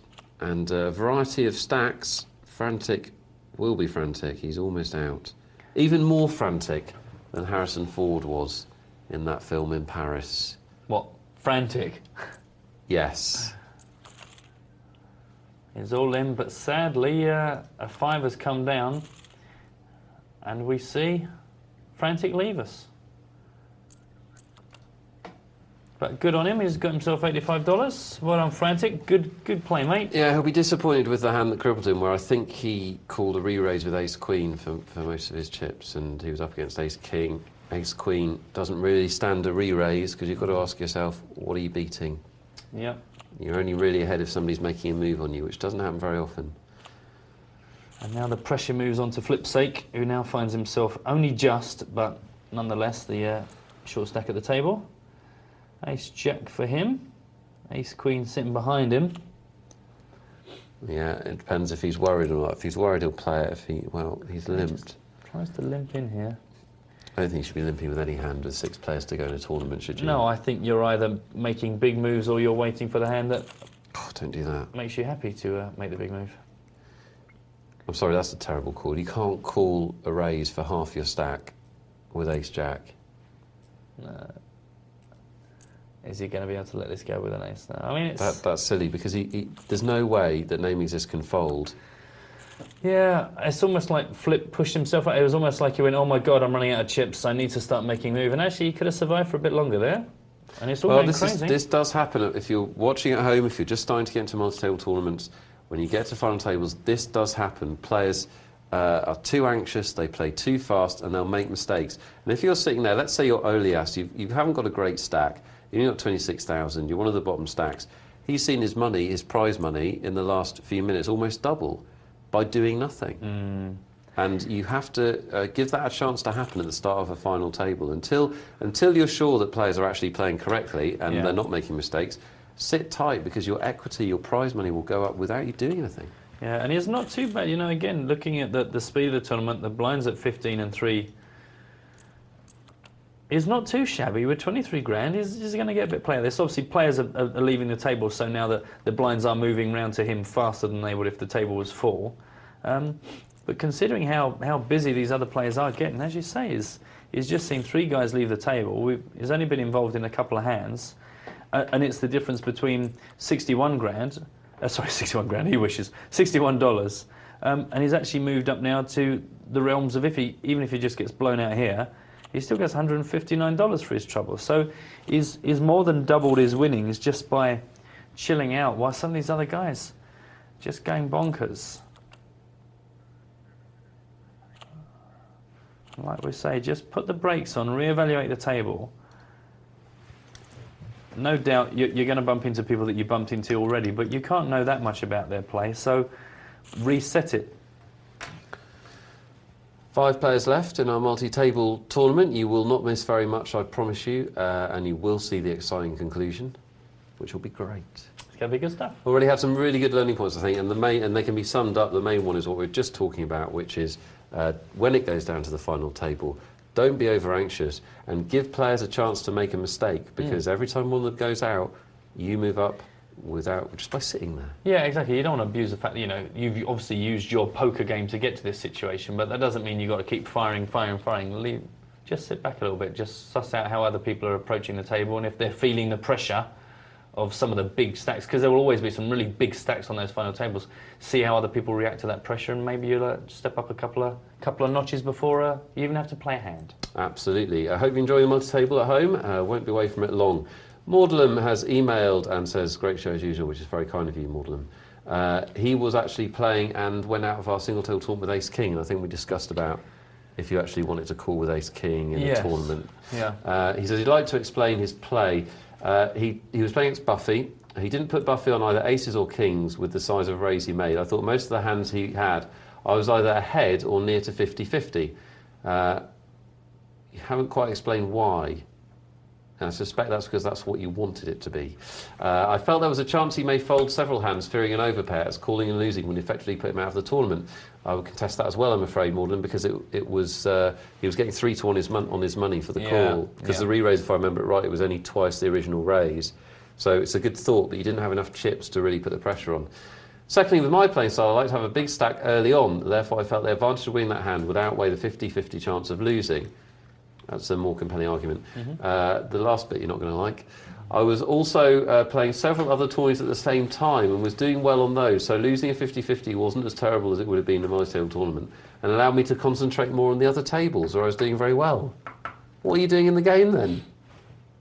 Yeah, I just, again, we keep talking about this, but I find it hard to justify. I'm fair dues to you, that's your playing style, that's what you enjoy. But I do find it hard to ever say, well, I was in so many other games that I didn't really mind playing less than my perfect game. You've got every game you're in, you want to play as best you can. You want to do as well as you can, maximise every winning pot, get the best position in any tournament. I would never find it easy to justify my specific play in a specific hand because of all the other things I was doing. Well, I had the dog was barking and I had tea on, so I thought, oh, what's the $10 tournament? You know, what's that to me? I mean, if you're playing for fun and you're messing about, that's fine, but you're going to pay for that fun. Yeah. And if you're happy to do that, that's fine. But if you're playing to win, as Matt's nailed it, you've got to be playing your best game and everything. Otherwise you've made it. Just accept you made a mistake entering the tournament. Yeah. Yeah, I say it's your money, you do what you want, but it does seem strange that if you're clearly enthusiastic about poker, that you're playing in all these tournaments and playing all these different games, that you're happy to just write off one game because you've got 3 others on the boil. It's like, well, surely you want to rule in every single game you play. But exactly. Text from Gareth, which is only about a 15 word text, but it's going to require quite a bit of answering, but hopefully it'll be illuminating for you guys. He says, hi guys, great show. Can you please explain both the river and gap principles for me? Thanks. The gap principle is that if everyone shops there, we will all look the same. That's not the principle. The river and gap principle. I'm going to do the gap principle, so let's Matt do the river principle first. okay. Just that everything is beige. Okay, the river principle is very simply, if on the river, once the river's been dealt, if somebody checks to you, is that you have to consider very carefully if you want to bet back at them. And what we would generally suggest is the river principle suggests that you always take a check, take a check, as it were, because to make a bet into somebody that's checked at you is that you're only likely to get called by somebody who has you beat. Because if they're setting a trap down, then if you believe your hand is going to beat them, then you take that check, and you see the cards, and you take the money you believe. Because if you decide to bet having been checked into and you get re-raised, you don't know where you stand. The only time that you would want to make a bet yourself if you're first to act on the river is, we saw it earlier on tonight, is that if you believe that you are unbeatable, you believe that you are here to, and you can try and squeeze some money out of somebody. But if somebody is checking to you, you want to take that check, because the only person that's going to then call a bet you make against them is somebody that's got you beat. And that's pretty simple for me to answer that. Can't think about expanding on that. Nick, do you want to have a go at the gap? I do want to have a go at the gap. Why is everything beige? Sorry, I've already done that. The gap principle was called that by David Slansky. We explained it in a different way on the show, in that we use the phrase, you need a better hand to raise with than to call with. It's simply that. If somebody's already made a raise, then they are stating they've got a good hand. So you need an exponentially better hand, so there's a gap, in order to play. And he particularly talks about it in his book on tournament poker, because he says the gap gets bigger as the tournament goes on. So you need a bigger and bigger hand if you're going to play before somebody's raised. And also you need a lesser and lesser good hand to play for a raise if nobody else has come into the pot. So that's the gap principle. If you want to know about it in detail, then the book is Tournament Poker for Experts by David Slansky. Talking of books, we had a text from Paddy from Hull, who says he's been playing for 6 months, and he wants to know what books will improve his game. Obviously a little bit tricky because we don't know exactly what level you're playing at, Paddy, but we'll assume a general 6-monthly experience of poker, or Matt will. Well, it's a familiar story here on Poker Night Live. We're going to push in the direction of the Harrington on Hold'em books, the Sklansky tournament tips, and also Super System, which we roll out like Doyle Brunson does. But those are games that are very well established in the poker world as being some real kind of key reading for you. Depends if you're going to specialise in tournament play or cash. But those books you cannot go too far wrong with. No, you can't. I would add to those The Theory of Poker by David Slansky, which is not game specific. It's the underlying fundamentals of poker. And about 6 months, you're probably ready to start getting to grips with it. Take a few readings. Yeah, it's one of those you might have to go back to a couple of times, but it's juicy stuff to be sure.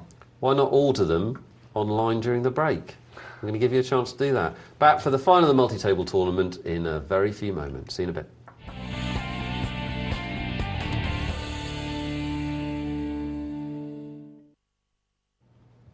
Welcome back. It's the last hour on Wednesday's Poker Night Live. I know you're not going to go to bed. Why would you? The multi-table tournament is reaching its climax. We're going to squeeze in a cheeky email before we get back to that. Flipsake has emailed and said, I just played on the multi-table tournament for the second time only and managed to come 6th, which I'm delighted with. Well, you should be. That's excellent. I'm quite an erratic player, and no, I do play hands I shouldn't and don't play some hands I should. I did well tonight because I bluffed at the right time. What's your view on the maximum number of players to bluff against? Good question. Matt, what are your thoughts? Well, the truth is you should bluff against as many people as you think is going to get you the desired effect. Obviously, the more people you bluff against, the more risky it becomes, because the more likely you are to run into a hand that actually wants to play. The truth is, with bluffing, it's got to be something that feels right to do. You should never feel pressurised. Remember, we had an email a long while back saying, you know, how often should I bluff? And it's like, well, you don't feel you have to bluff. It's a very powerful part of your armoury, and you're going to have some really exceptional cards to get to where you got to without a bit of bluff. But the truth is, only bluff when you think it's going to work in your favour. If you're sensing lots of weakness, if there's 2 people or 3 people, if you think your bluff is going to have the desired effect, then go for it. But obviously, the more people you bluff against, the more risky it becomes. But clearly, you've come 6th out of a big field of 245 players, so congratulations to you. If you're playing in an erratic style and you recognise that, that's probably giving you an edge, because people are finding it hard to pigeonhole you. When you say that you're not playing hands you should, that strikes me as a strange comment. I'd be interested to know a bit more about that. What sort of hands is it that you're throwing away that you think you should be playing? Or is it that you're throwing away hands that have then developed? So I'd be interested to hear again from you to hear what that is. But as far as bluffing goes, you bluff when you think it's going to work in your favour and no other time. Yeah, and what Matt says is absolutely right. The fewer the players, the more time it's going to work in your favour. So it's an easy equation. I think that the other thing that I'd add, which is a slightly different point, is, although Matt did touch on it, we said don't feel obliged to bluff. There is far less bluffing in poker than people who don't play or who play early think. Far less bluffing, and it's far less important than people think. In tournaments, you do have to make moves. You have to pick the right time to make your move. But if you get carried away with making moves, sooner or later you'll be found out. And always remember, this is really simplistic, but you need to drill it into your brain so that it comes out in your play. When you bluff, you must be right, because you've got no safety net. If you've got a safety net, it's not a bluff, it's a semi-bluff or it's something else. But if you make a bluff, you must be right. You must have correctly guessed that the other players player will put their cards down. So it is a risky move to make always. We're going to get back to a multi-table tournament. It's the final table, and should be exciting. Let's see how they're getting on. Still got time for your emails, poker@pokernightlive.co.uk, as we see Olias move all in with the ace-jack. Called by Aussie. Aussie's got the club to get out of this. Ooh. But no, Olias doubles through. And Aussie are now in trouble. Yep, 1,500 and 3,000 on the blinds. So not going to take too many orbits to the table to decimate Aussie's remaining chips. And the next player to leave us is going to pick up $159 for their $10 buy-in. Aggressive play by Emu using that threat of the big stack to nick the blinds. Yeah, and attention on Aussie here. Queen 4, though he is on the button, unlikely to get involved in the face of a raise. Well, Aussie can't let the blinds go through again, can he? No. Or he shouldn't, anyway. No, I mean, he can. Technically, he can. Yes. Perhaps just hanging on there for another circuit at the table, hoping that somebody else gets kind of crazy. Ace-8 might be good enough for him. Gotta be good enough. In they go. Good enough for me in the cut-off. And Emo will call. I think he doesn't call. He doesn't? Well, I think he's right not to. I think he's absolutely right not to. With the chip lead he's got there, you think he might take a bit of a stab there, but maybe he's thinking, look, Aussie is wounded. He's a wounded animal, and he's going to keep going all in. Why double him up? Yeah. Yeah.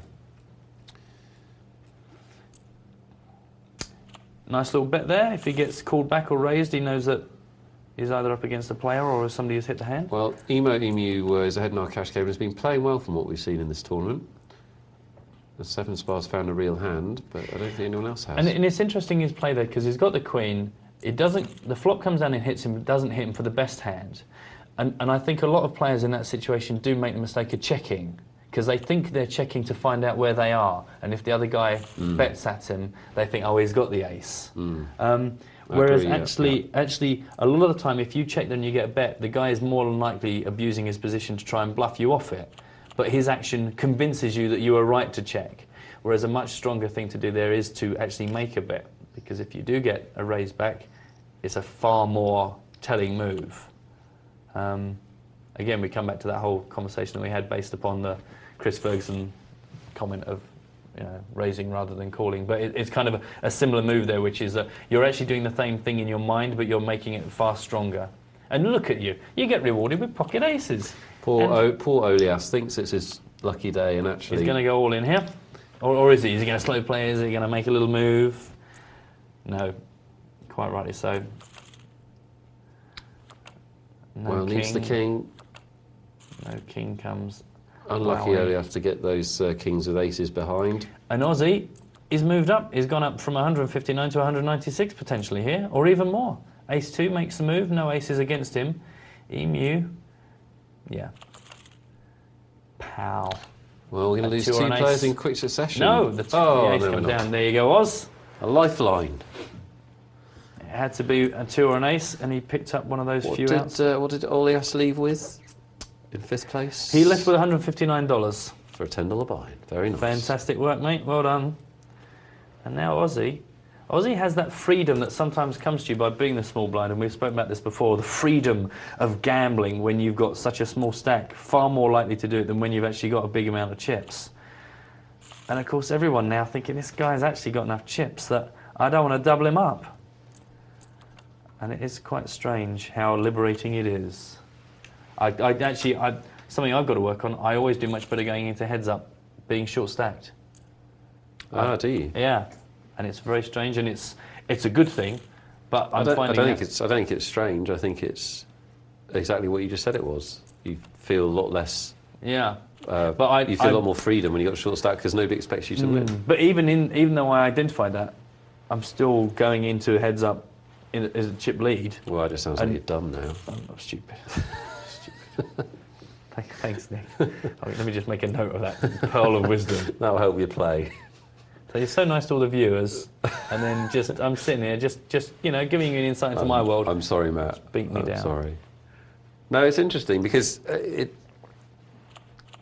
different people's personalities in games are suited to different situations, and being the big stack takes a certain style of play to maximise. I think you just become so aware that I've got the big stack, I'm the favourite to win, I just mustn't do anything stupid here. And somebody else keeps coming at you and you think, can't double him up, can't double him up. And obviously if you're in heads up, then you would expect the blinds to be in an advanced state, so they're going to do damage to you. Yeah, I think that's totally valid. Aussie should probably stick them in here, and he does. Commonly for Aussie's play since he became a short stack, he's been giving himself every chance to get out of the hole he's in. I like Aussie.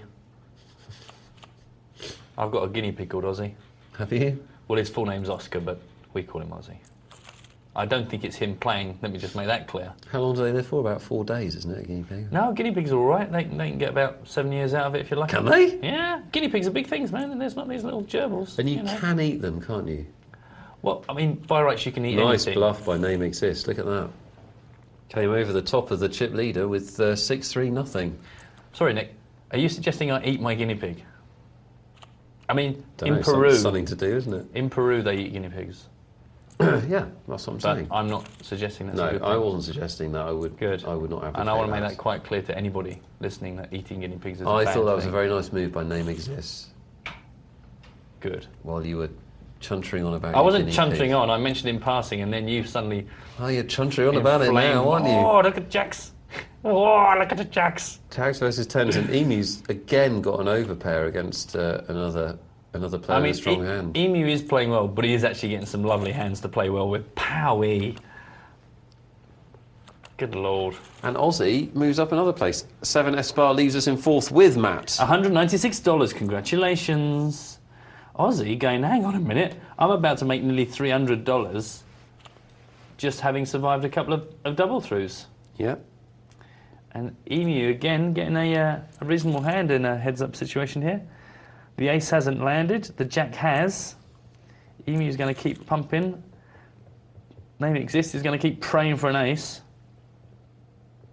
I think the tens was an interesting situation, which I'm not for saying it's the worst crime in the world to go out with the tens there, but it taps into what we're talking about tangling with the big chip stacks.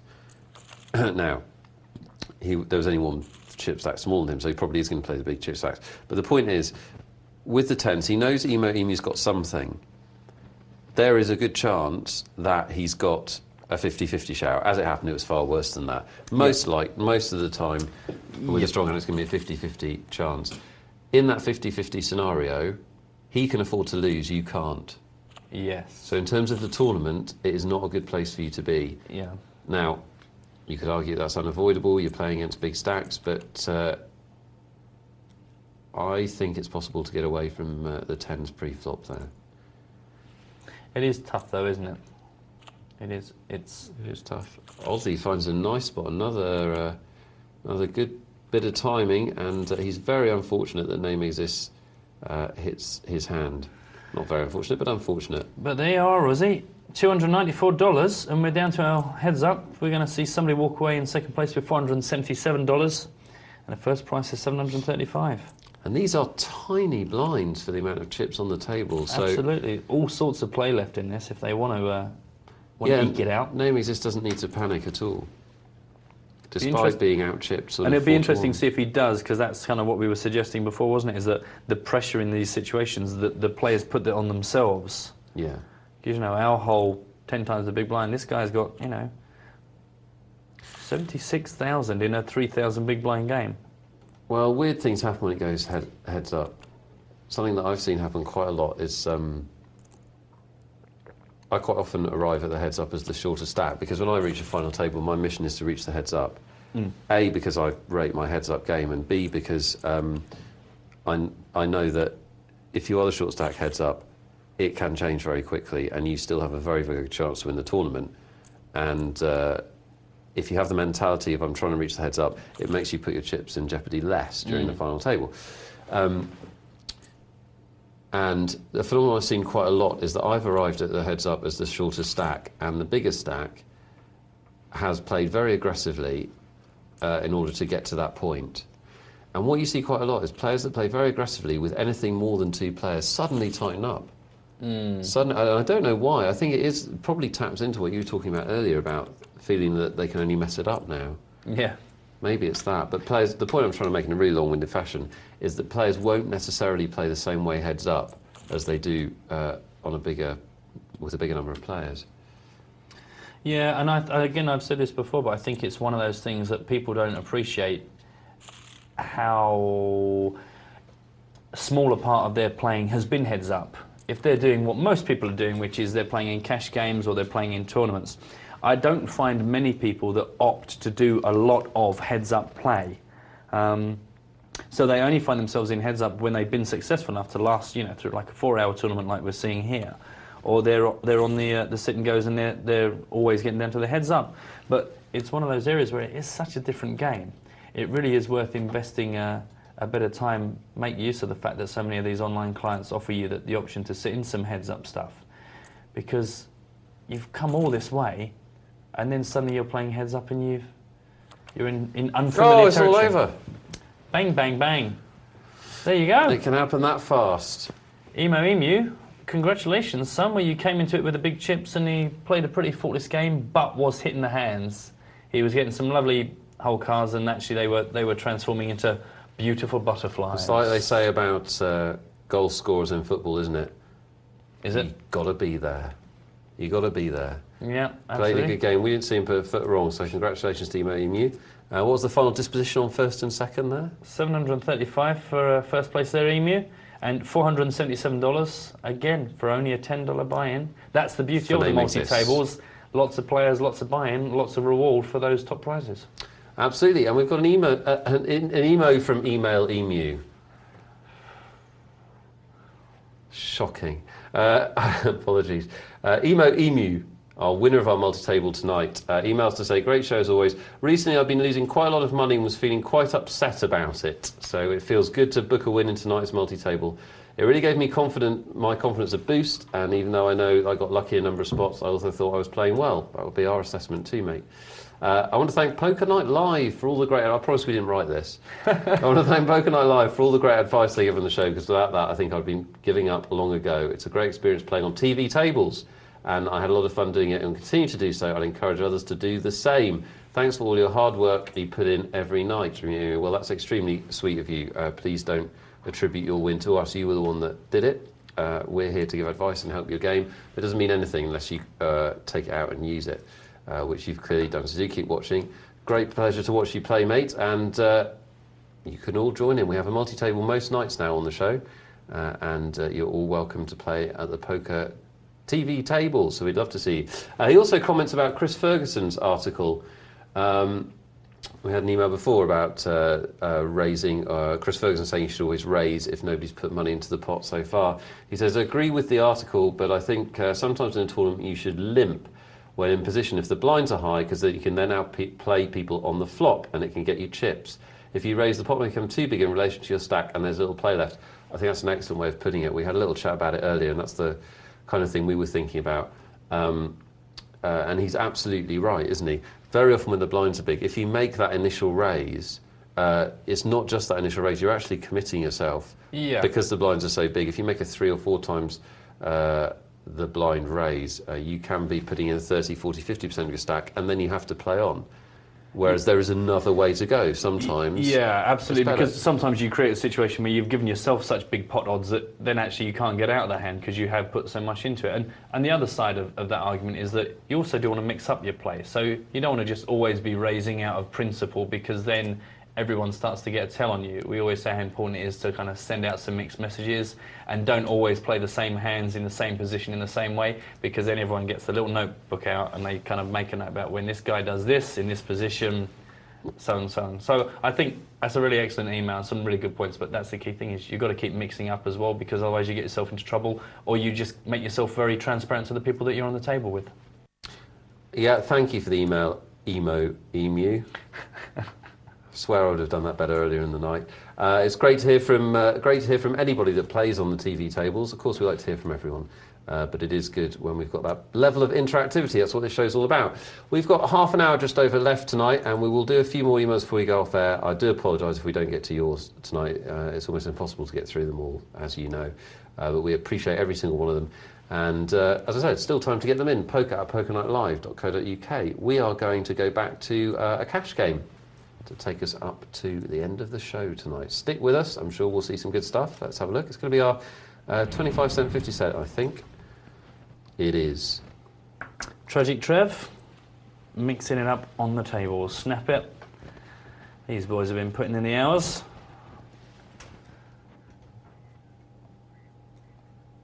And 25031986. Hell of a name. He's got some chips, so good luck to him. 2 empty tables. Come on, join the fun. Well, quite happy to make up the small blind there. Gets himself 2 hearts and middle pair.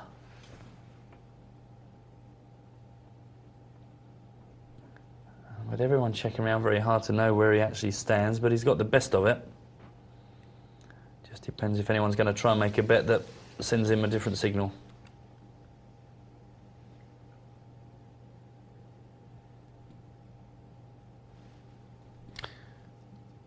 Everyone just kind of staring at the board here, kind of wondering what to do.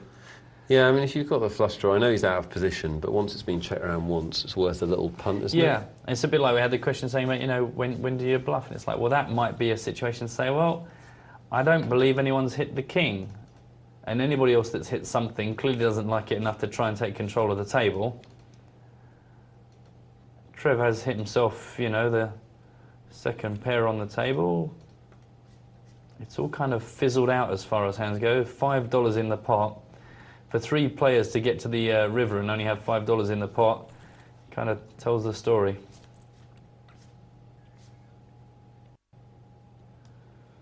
Well, we've been away for a while, so let's see how these players are playing. A significant number of hands on the board, and we can see a little variation in styles.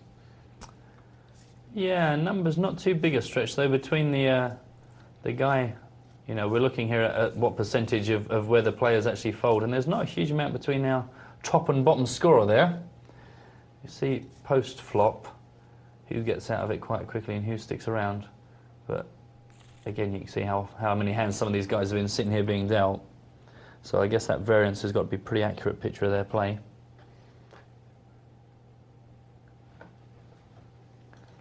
Tragic, got himself King 9 suited. Sink number 1, pocket 4s. Be interesting to see. We've had lots of conversations about these low and middle pairs.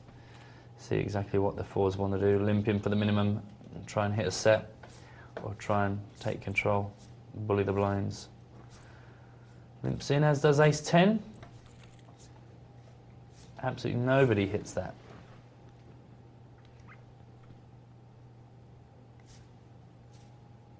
And again, I think people forget, you know, it's such a valuable tool to look at the hands that we see here on the tables where we can see all the cards, is that just to remember how often, even with 4 players in, that no one hits anything off those flops. Is when you're sitting staring at that with any of these hands, you're thinking, who's hit the jacks, who's hits the 3s, and it's not amazing to find out that nobody's hit any of it. And whoever makes the bet first can very often take it just because everyone has convinced themselves that they've got the worst of it.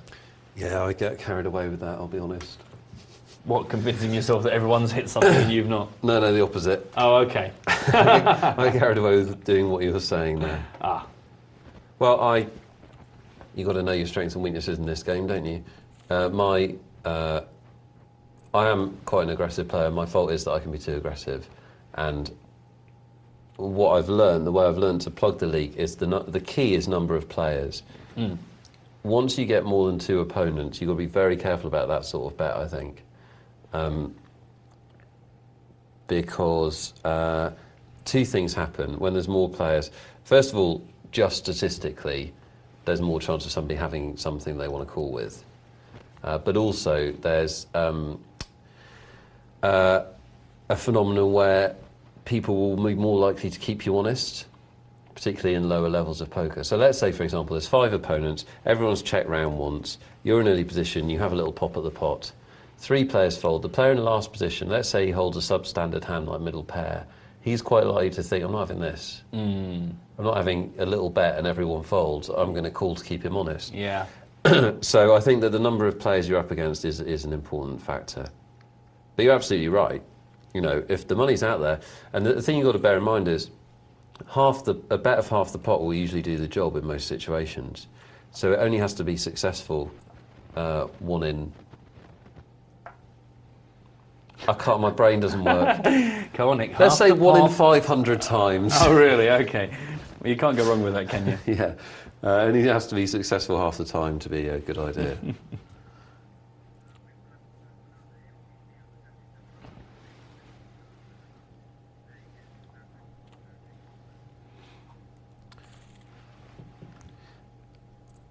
Let's have a change of scene for you guys. We're going to go over to the 50-cent $1, where Emu, in addition to winning the multi-table tournament, if he's kept up his progress from before, he's gone down a bit actually, but he is still winning in this game. We'll give him a little bit more exposure after his complimentary email. I think that's only fair. It's only fair. Well, look, Johan's doing very well for himself here.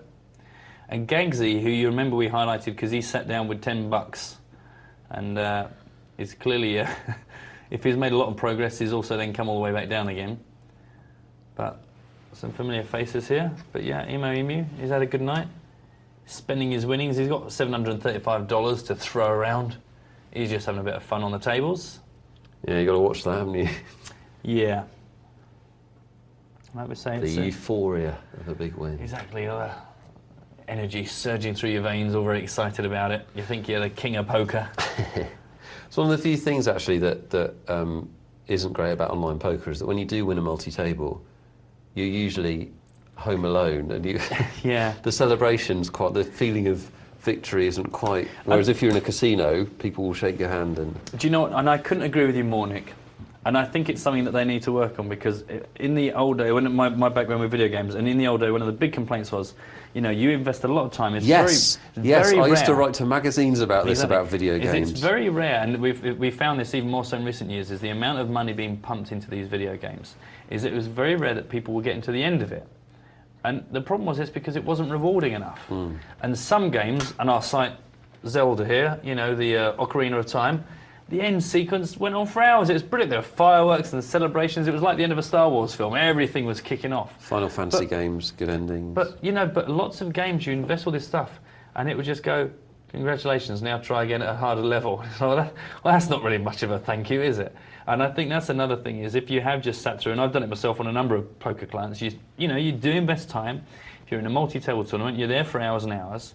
You come first, and you get a little thing appears on the screen as if it's like a Windows error saying, congratulations, you came first. Yeah. And yeah, it's not even kind of say, game over, you are champion of Earth. It's just like, you've come first. Do you want me to post you your hand history? It's like, well, a little fanfare, a little fireworks show. Some little disco guys come on the screen and they give you a little boogie. You know, it really wouldn't take that much. And I used to quite like one of the clients I used to use. It's a really stupid thing, but if you won some big hand, the cards would come on fire. You know when the cards kind of stand forward to show you what hand you won with? Oh, they're and you get a little round of applause, or they kind of burn like hot flush, dude. Yeah, some of the sites that I've played on do things like that. But even the sites that do that don't do anything for actually winning a sit-and-go or a multi-table. So listen to us, hear our plea. And, you know, that we're talking about so many of the people playing poker now are the video games generation. You know, they're the kids, and they're used to playing games and winning and getting a reward for it. So, you know, give them a bit of razzle-dazzle. give them the old razzle-dazzle. Give them the old razzle-dazzle. It's still good, isn't it, the old stuff? Exactly. See, there you go, folks. Some numbers to digest. Snap it. Pre-flop folds. What's your favourite number on there, Matt? My favourite number is 123. Yeah? Yeah. Beautiful. It's 1, 2, 3. It's 1 and 2. If you add those up, they equal 3. Snap it. The tightest player on the table. Yep. He's folding them all away. Tragic Trev. Well, he's not really had enough hands dealt, and that's an interesting point to be made.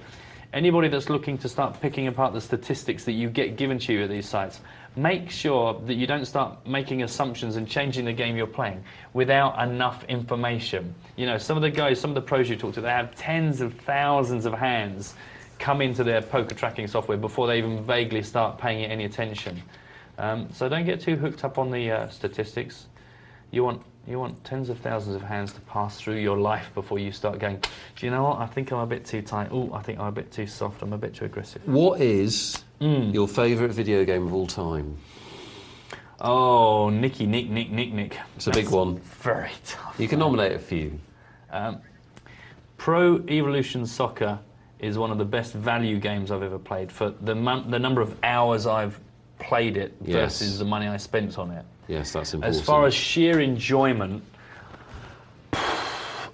the N64 Zelda games were exceptional. Majora's Mask, Ocarina of Time, they were phenomenally good games. The Command & Conquer series on the PC, Nick. Laser Squad was one of my favourites. Do you know, I just have too many. There are so many cracking games, but the Zelda games are pretty safe for me. But Advance Wars on the Game Boy, I mean, oh, marvellous stuff. What about you, Nick? So I can see that you regret not asking me that. No, not at all. No, my history with video games goes back a very long way. I got no lots. longer allow myself to play video games. Really? Because I play them a lot. Really? If I get into a video game, that's the end of my life for about 6 days. Yeah, Half-Life 2, Half-Life 1. Me, Elite. Oh! Which literally was responsible for bad grades for a school year. Doom. Yeah. Which I thought was awesome when I got the first PlayStation. Final Fantasy VII. Yeah, that was a real moment, wasn't it, in the Final Fantasy year? Yeah, it was an actual sort of jump forward in video games. It was the first one that properly told a story and was completely immersive. And I could sing you some of the tunes from it, but I won't. So could I. That's tragic, isn't it? Sephiroth, that's one, isn't it? He was the baddie. Do you remember? And that bit when the screens go, oh, you're going to have a fight. Ding, ding, ding. Oh, scary. And I actually almost went, unfortunately Casper isn't here to share this moment, but I always went mental once because I had Gran Turismo with the steering wheel and pedals in my house. And I absolutely loved it. And Casper came round he stayed over for a couple of days, and he set this time on this track and I couldn't beat it. I could not beat it. I had, 30 to 40 goes over a period of a whole afternoon. He just sat there laughing. He didn't even want another go. Actually, if you ask him about it next time around, one of the moments of his life, I believe. Really? Is he still laying in bed smiling to himself? He actually does. I mean, you know him. He's a smug, beautiful but deeply petty man. Deeply petty. Should probably talk about poker for a bit. Ace King for Tragic Trev. Big crossover between video games and poker, though. There's a lot of people that... Going to be much more of it. There's very many products about to come out in this coming year that are trying to address the fact that, hang on a minute, lots of people playing poker actually like playing video games, and they do want more frills. A lot of people don't. They just want, it's like all these options. Do you want to see the pot? Do you want the 4-colour deck? Do you want any of this stuff? All the avatars, the smiley faces. A lot of people don't want it, but a lot of people wouldn't mind it. And I always think the more options there are, the better, as long as you can turn them off. As long as you don't want, if you don't want background music, you don't want the drinks option, you don't want smiling faces, as long as you can turn them off, you can't really do any harm. Aces for ashtrays. Yeah. Into a small blind with a small pocket pair. We've seen plenty of... Hope he hasn't misread that as aces, or he could get himself in trouble here. But makes it 4. Maybe he has versions as aces. It's just such a one-dimensional play, isn't it? Is you call it and you cross your fingers. But considering the guy's made a raise, what's to say that he didn't have... imagine a 4 came down as one of these cards. The guy before you has made a raise, so what's to say that he isn't doing the same thing? He's got a pair of something. And you can't, with 4s, it's not even like you can assume you've got the best set if that's your aim. And now he's under the gun, he feels compelled to try and have a prod at it. You've got your answer, you ask the question, get away, but I find it very easy to not have been in that situation in the first place. That's $11.50, or more significantly, over 10 big blinds that he didn't have to spend. Yeah, that is a big, big hole in your game if you're going to do that. Yeah, that's a large amount of circuits around the table there to have a speculative punt on 4. You will find it very, very difficult to make a profit in cash games if you're going to do that. Offered Nick.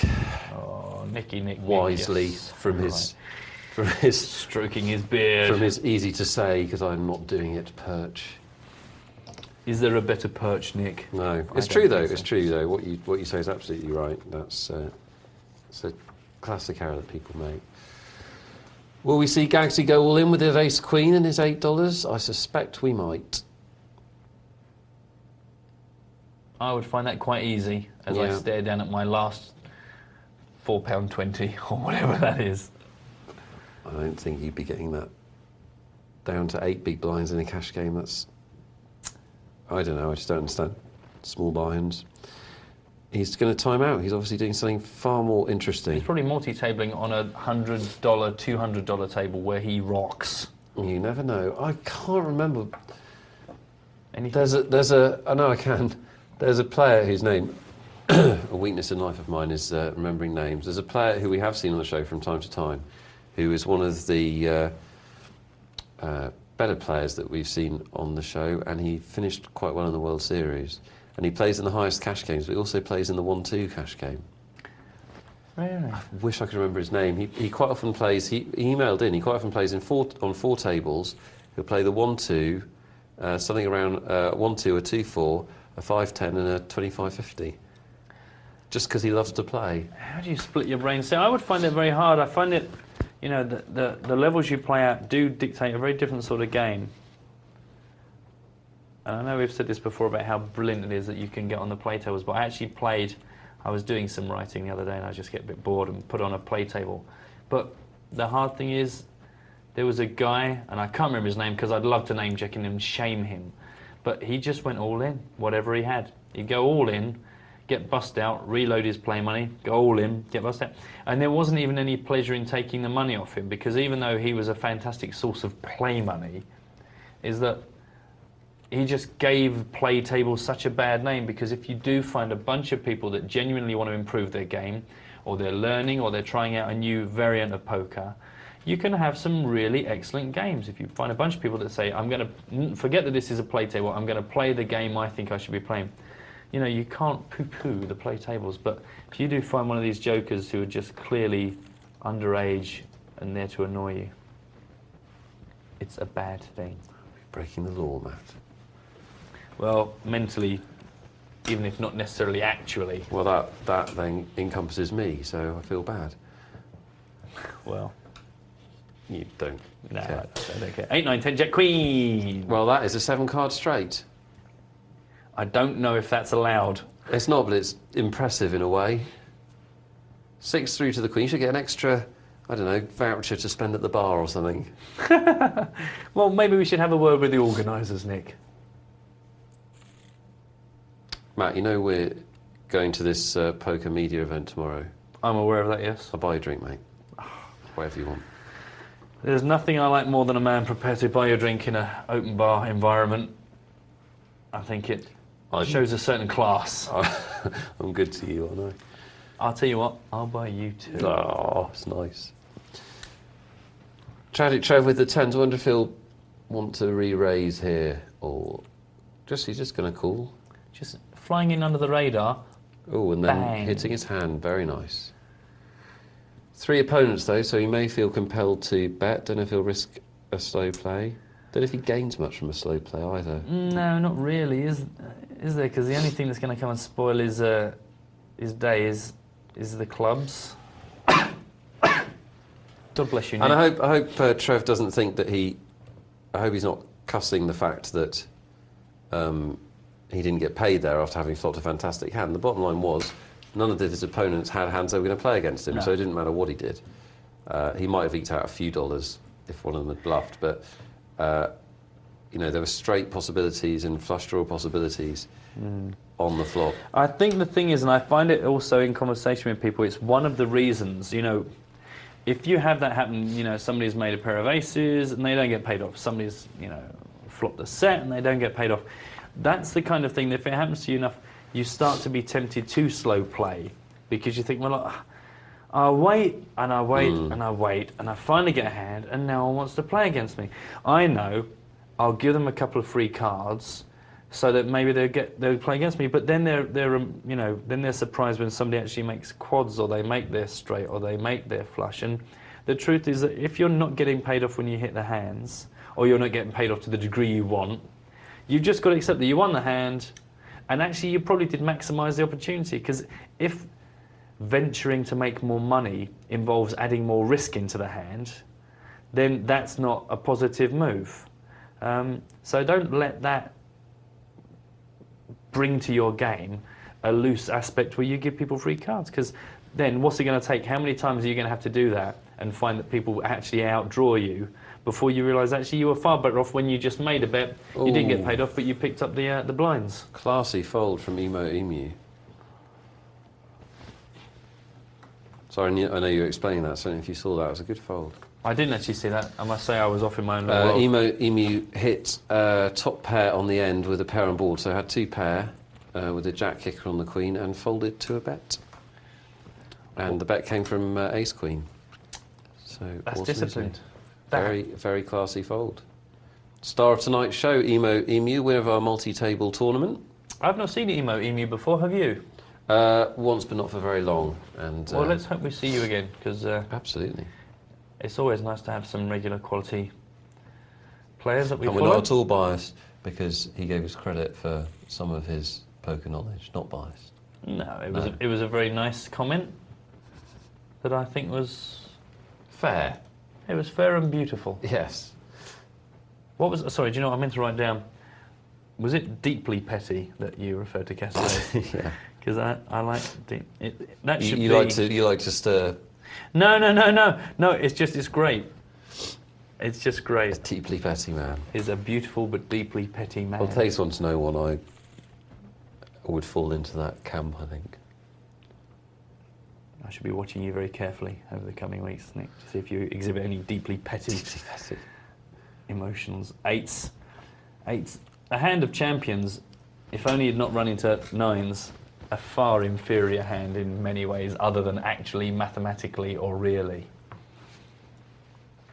A bizarre relationship with eights.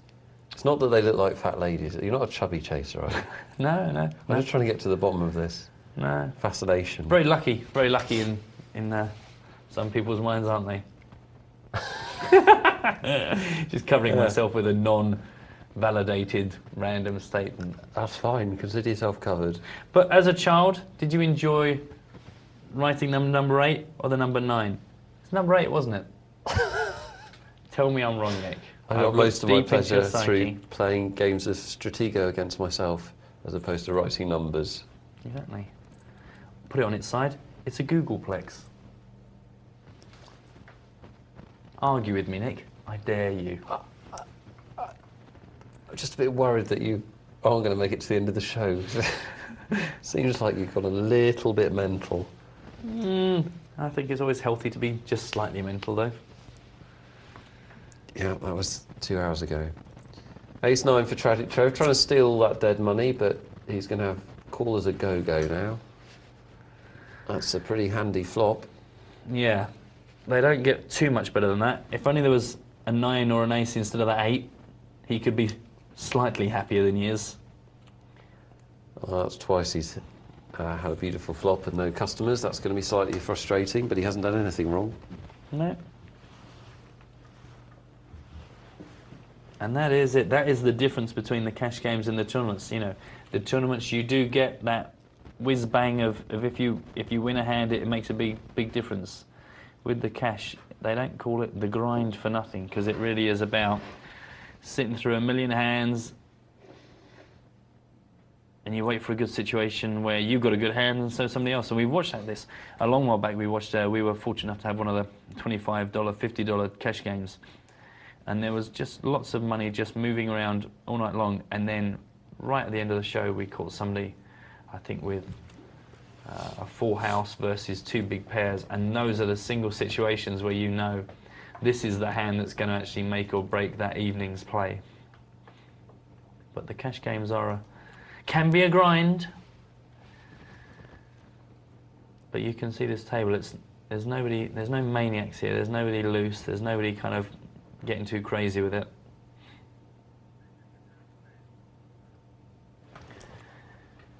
Gagsy takes it down with a pair of 7s.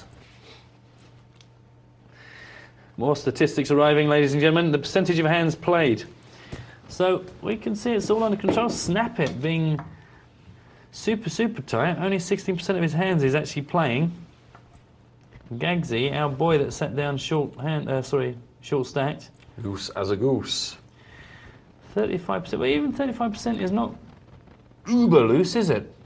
It's not robo loose. It's pretty loose. Oh, you've no idea what you're talking about, Nick. You've not seen some of my games. That's 1 in 3 of your hands. That's a healthy. That means you're playing Queen 7. Yeah. No, it doesn't actually. No, it's not quite that bad. No, it's not quite that bad. But it's not great, is it? No, it's a bit crazy. But you've got to be in it to win it. And look at him. He's up to... Matt, you're here as our expert. Can you not say things like "in it to win it"? You said it earlier on in a different way. I seem to recall. Or maybe I'm wrong. No, you got to be in it to win it. I'm going to stand by that. Okay, thanks. You know, feel free to just wait for your aces, rocks. You know, just oh no, it's not aces. No, throw it away. Queens, or they can be beat. But we're here to play poker, Nick. We're here to get jiggy with it. We're here to play winning poker, Matthew. Oh, well, there's something very different. Pair of queens are outrun. Not the flop you want to see with a pair of queens. No, you don't really want to see an ace or a king. Snap It. See, I still... Maybe this is just a clash of styles. I still think Snap It made a mistake by checking the flop. Yeah, he doesn't learn anything either, does he? He's not progressing. Well, obviously, in that case, he was beaten. So, but we, as regular watchers of the game, know that we don't play results. Johan Aaron calls the raise. I'm doubting myself now. I'm not quite sure. Really? Well, it's the eternal problem, really, which is Johan's called the raise pre-flop, so yes, there's a decent chance his hand contains an ace, or possibly a king. Although the extra knowledge that Johan Haran knows Snap is a type player and can maybe push him off later on would lessen that possibility. If you check the flop, even though there's an ace and the king on the flop with the queens on the button, if you do that, you are inviting a player like Johan Haran to take the pot away from you. Johan Haran, you don't have to watch his play for too long, will bet the turn 80–90% of the time, unless he's particularly worried about something. So I think it's right, most of the time, to bet that flop when he checks to you, even though you don't like it, even though you don't like the flop. Yeah. Because that way you stand a better chance. You've got a better expectation because he will throw his losing hands away. Whereas if you don't bet, he will then bet his losing hands on the turn and turn some of them into winners. I hope you could follow all that at home.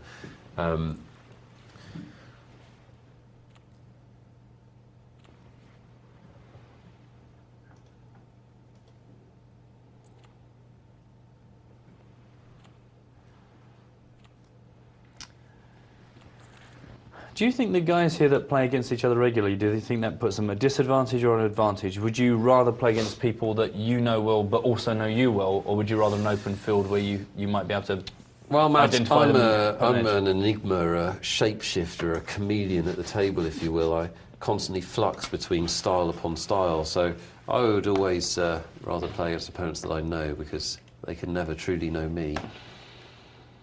No? Nick, do you know what? You don't buy it? You know what? You're tired and irritable. It sounds really good, but that's just so nothing like you. I personally would rather play against players that I know, even if they know me.